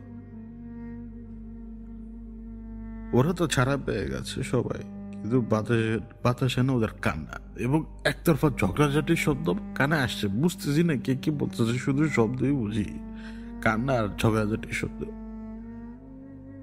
বাতাস আসতেছে তখন, আর ওই জিল্লাতে কথা বুঝাতে পারবো না। এসব কিছু আমি করছি শুধুমাত্র হঠাৎ করে আমার মাথার মধ্যে আসা ওই একটা কথার কারণে যে এখানে আমি ম্যাটার করি। যদি আমি একটা শব্দ করি 3-4 জনকে মেরে ফেলবে, তো আমি শব্দ যদি না করি তাহলে সবাই বেঁচে যাবে। ওই একটা ভাবনা। আমি ওইখানে তখনও বসা নড়াচড়া করতে সিনেমারে কেমন জানি সবকিছু অবিশ্বাস্য লাগে, আবার বিশ্বাস্য লাগে। আমার মনে হয় যে আমি মরে গেছি, এবং মনে হয় যে না আমি বেঁচে আছি, মানে বুঝতে পারবো না। বৃষ্টি হচ্ছে, জানেন, বৃষ্টি হচ্ছে, আর আমি ওই অবস্থাতে আল্লাহর জিকির করে করে বলতেছি, মাহবুব একটু সাহায্য করেন। বৃষ্টি পড়তেছে, ময়লা ছুটতেছে, কিন্তু দুর্গন্ধ তো সরে না। বৃষ্টিরও তেজ বেড়ে গেছে। আমার যেন মনে হইলো যে আল্লাহ আমাকে গোসল করে দিতেছে। সুবহানাল্লাহ, আমার এরকম মনে হইলো ওই সময়, কিন্তু জিল্লাত তো বের হয় না। জিল্লাত তো বড় দুর্গন্ধ, শরীর থেকে দুর্গন্ধ শুনবে, জিল্লাতের গন্ধ শুনবে না, জিল্লাতের গন্ধ শুনবে না।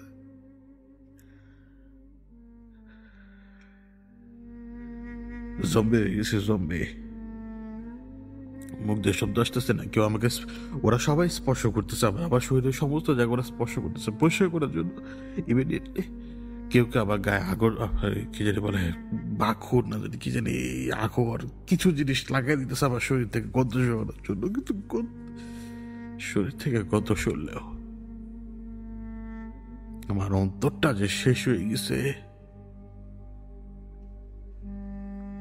এটা কে ঠিক করবে?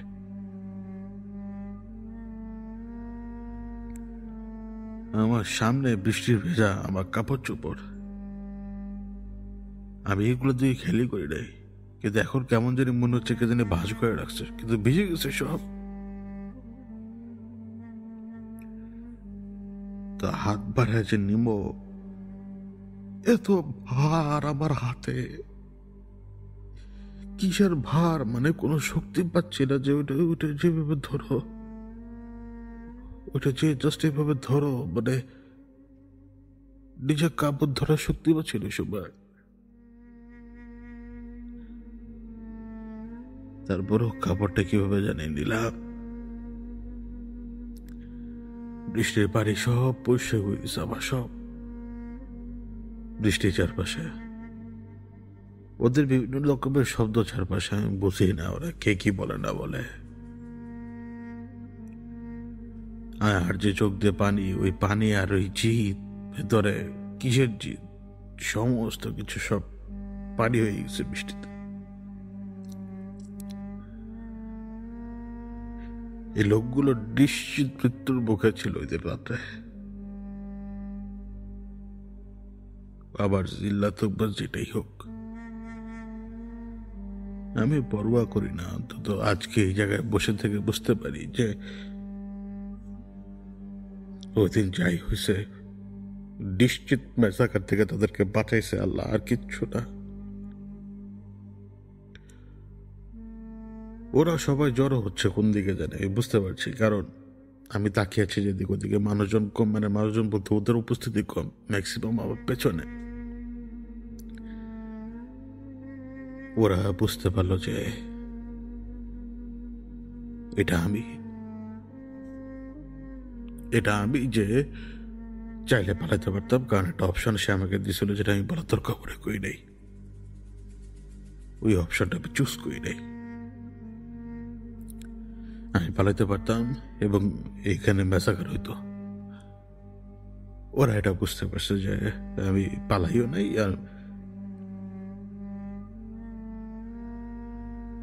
আর কি।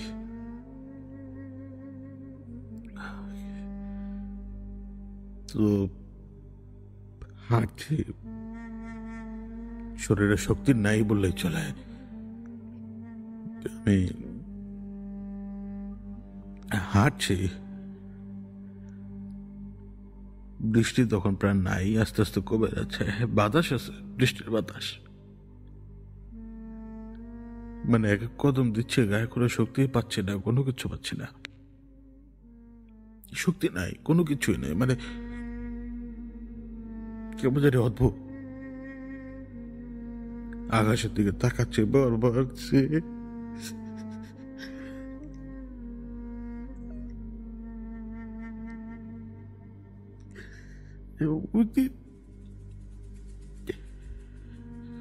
যেদিন যাই হয়েছে আমার রবের ইশারা হয়েছে। আর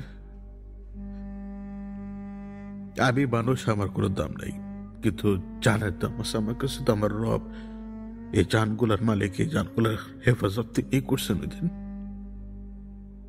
ওইটাই আমি পূব মানে আকাশের দিকে তাকিয়ে তাকিয়ে চিন্তা করছিলাম ওই সময় যে আমার মালিক আজকে সবাইকে বাঁচাইছে। আশা ছিলাম যে এক ঝলক যদি দরজা খোলাটা দেখতে পাই, মানে আলোটা, কিন্তু মেঘলা আকাশ। পেছনের দিক থেকে করে ডাকছে পাকা, তখন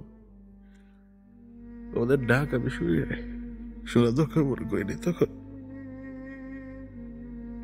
আমি যে হাঁটি, আমি যে সামনে দিকে হেঁটে যাচ্ছি, খেয়াল করি নেই, কিন্তু কি জানি একটা লাইটের মতো কিছু সরে গেল চোখের সামনে থেকে। পরে আরো কয়েকটা, চোখ তো ঝাপসা হয়ে গেছে, মানে বৃষ্টিতে ভেজার কারণে চোখ ঝাপসা হয়ে দেখি না আমরা সবাই, ঝাপসার কারণে বুঝতে পারিনি। কিন্তু পরে দেখতে পেলাম কি, যে বিয়ে বাড়ির মতো করে যেভাবে বিয়ে বাড়ির গেটটা সাজানো হয় না,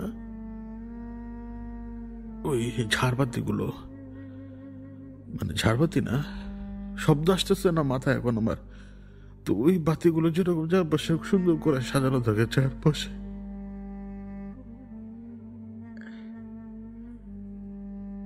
চারপাশে জোনাকি। কিন্তু আমি চুপচাপ হাঁটছি, আমি এদিক ওদিক তাকাই নাই, চুপচাপ হাঁটছি শুধুমাত্র। দিগন্ত তারা সেখানে ছিল না, আবার থাকতেও পারে, কারণ আমি তাকে দেখি নাই। কিন্তু জোনাকি তো তার সাথেই আসে। ওই জোনাকের আলোতে নিচে মাটিতে আলো মানে এমন ভাবে ছিটকে যাচ্ছিল যে আমি সব দেখতে পাচ্ছিলাম। দিগন্তে তারা ছিল সেইখানে নাকি ছিল না আমি জানি না, কিন্তু যে বললাম, জোনাকি গুলো এরকম করে গেট সাজিয়ে রেখেছে এবং আমি ওইখান থেকে মাঝখান দিয়ে হেঁটে যাচ্ছি, আর পেছনে ওরা চিৎকার করছে আমার নাম ধরে, কাপ্তান, স্রেফ কাপ্তান, আর কিছু না।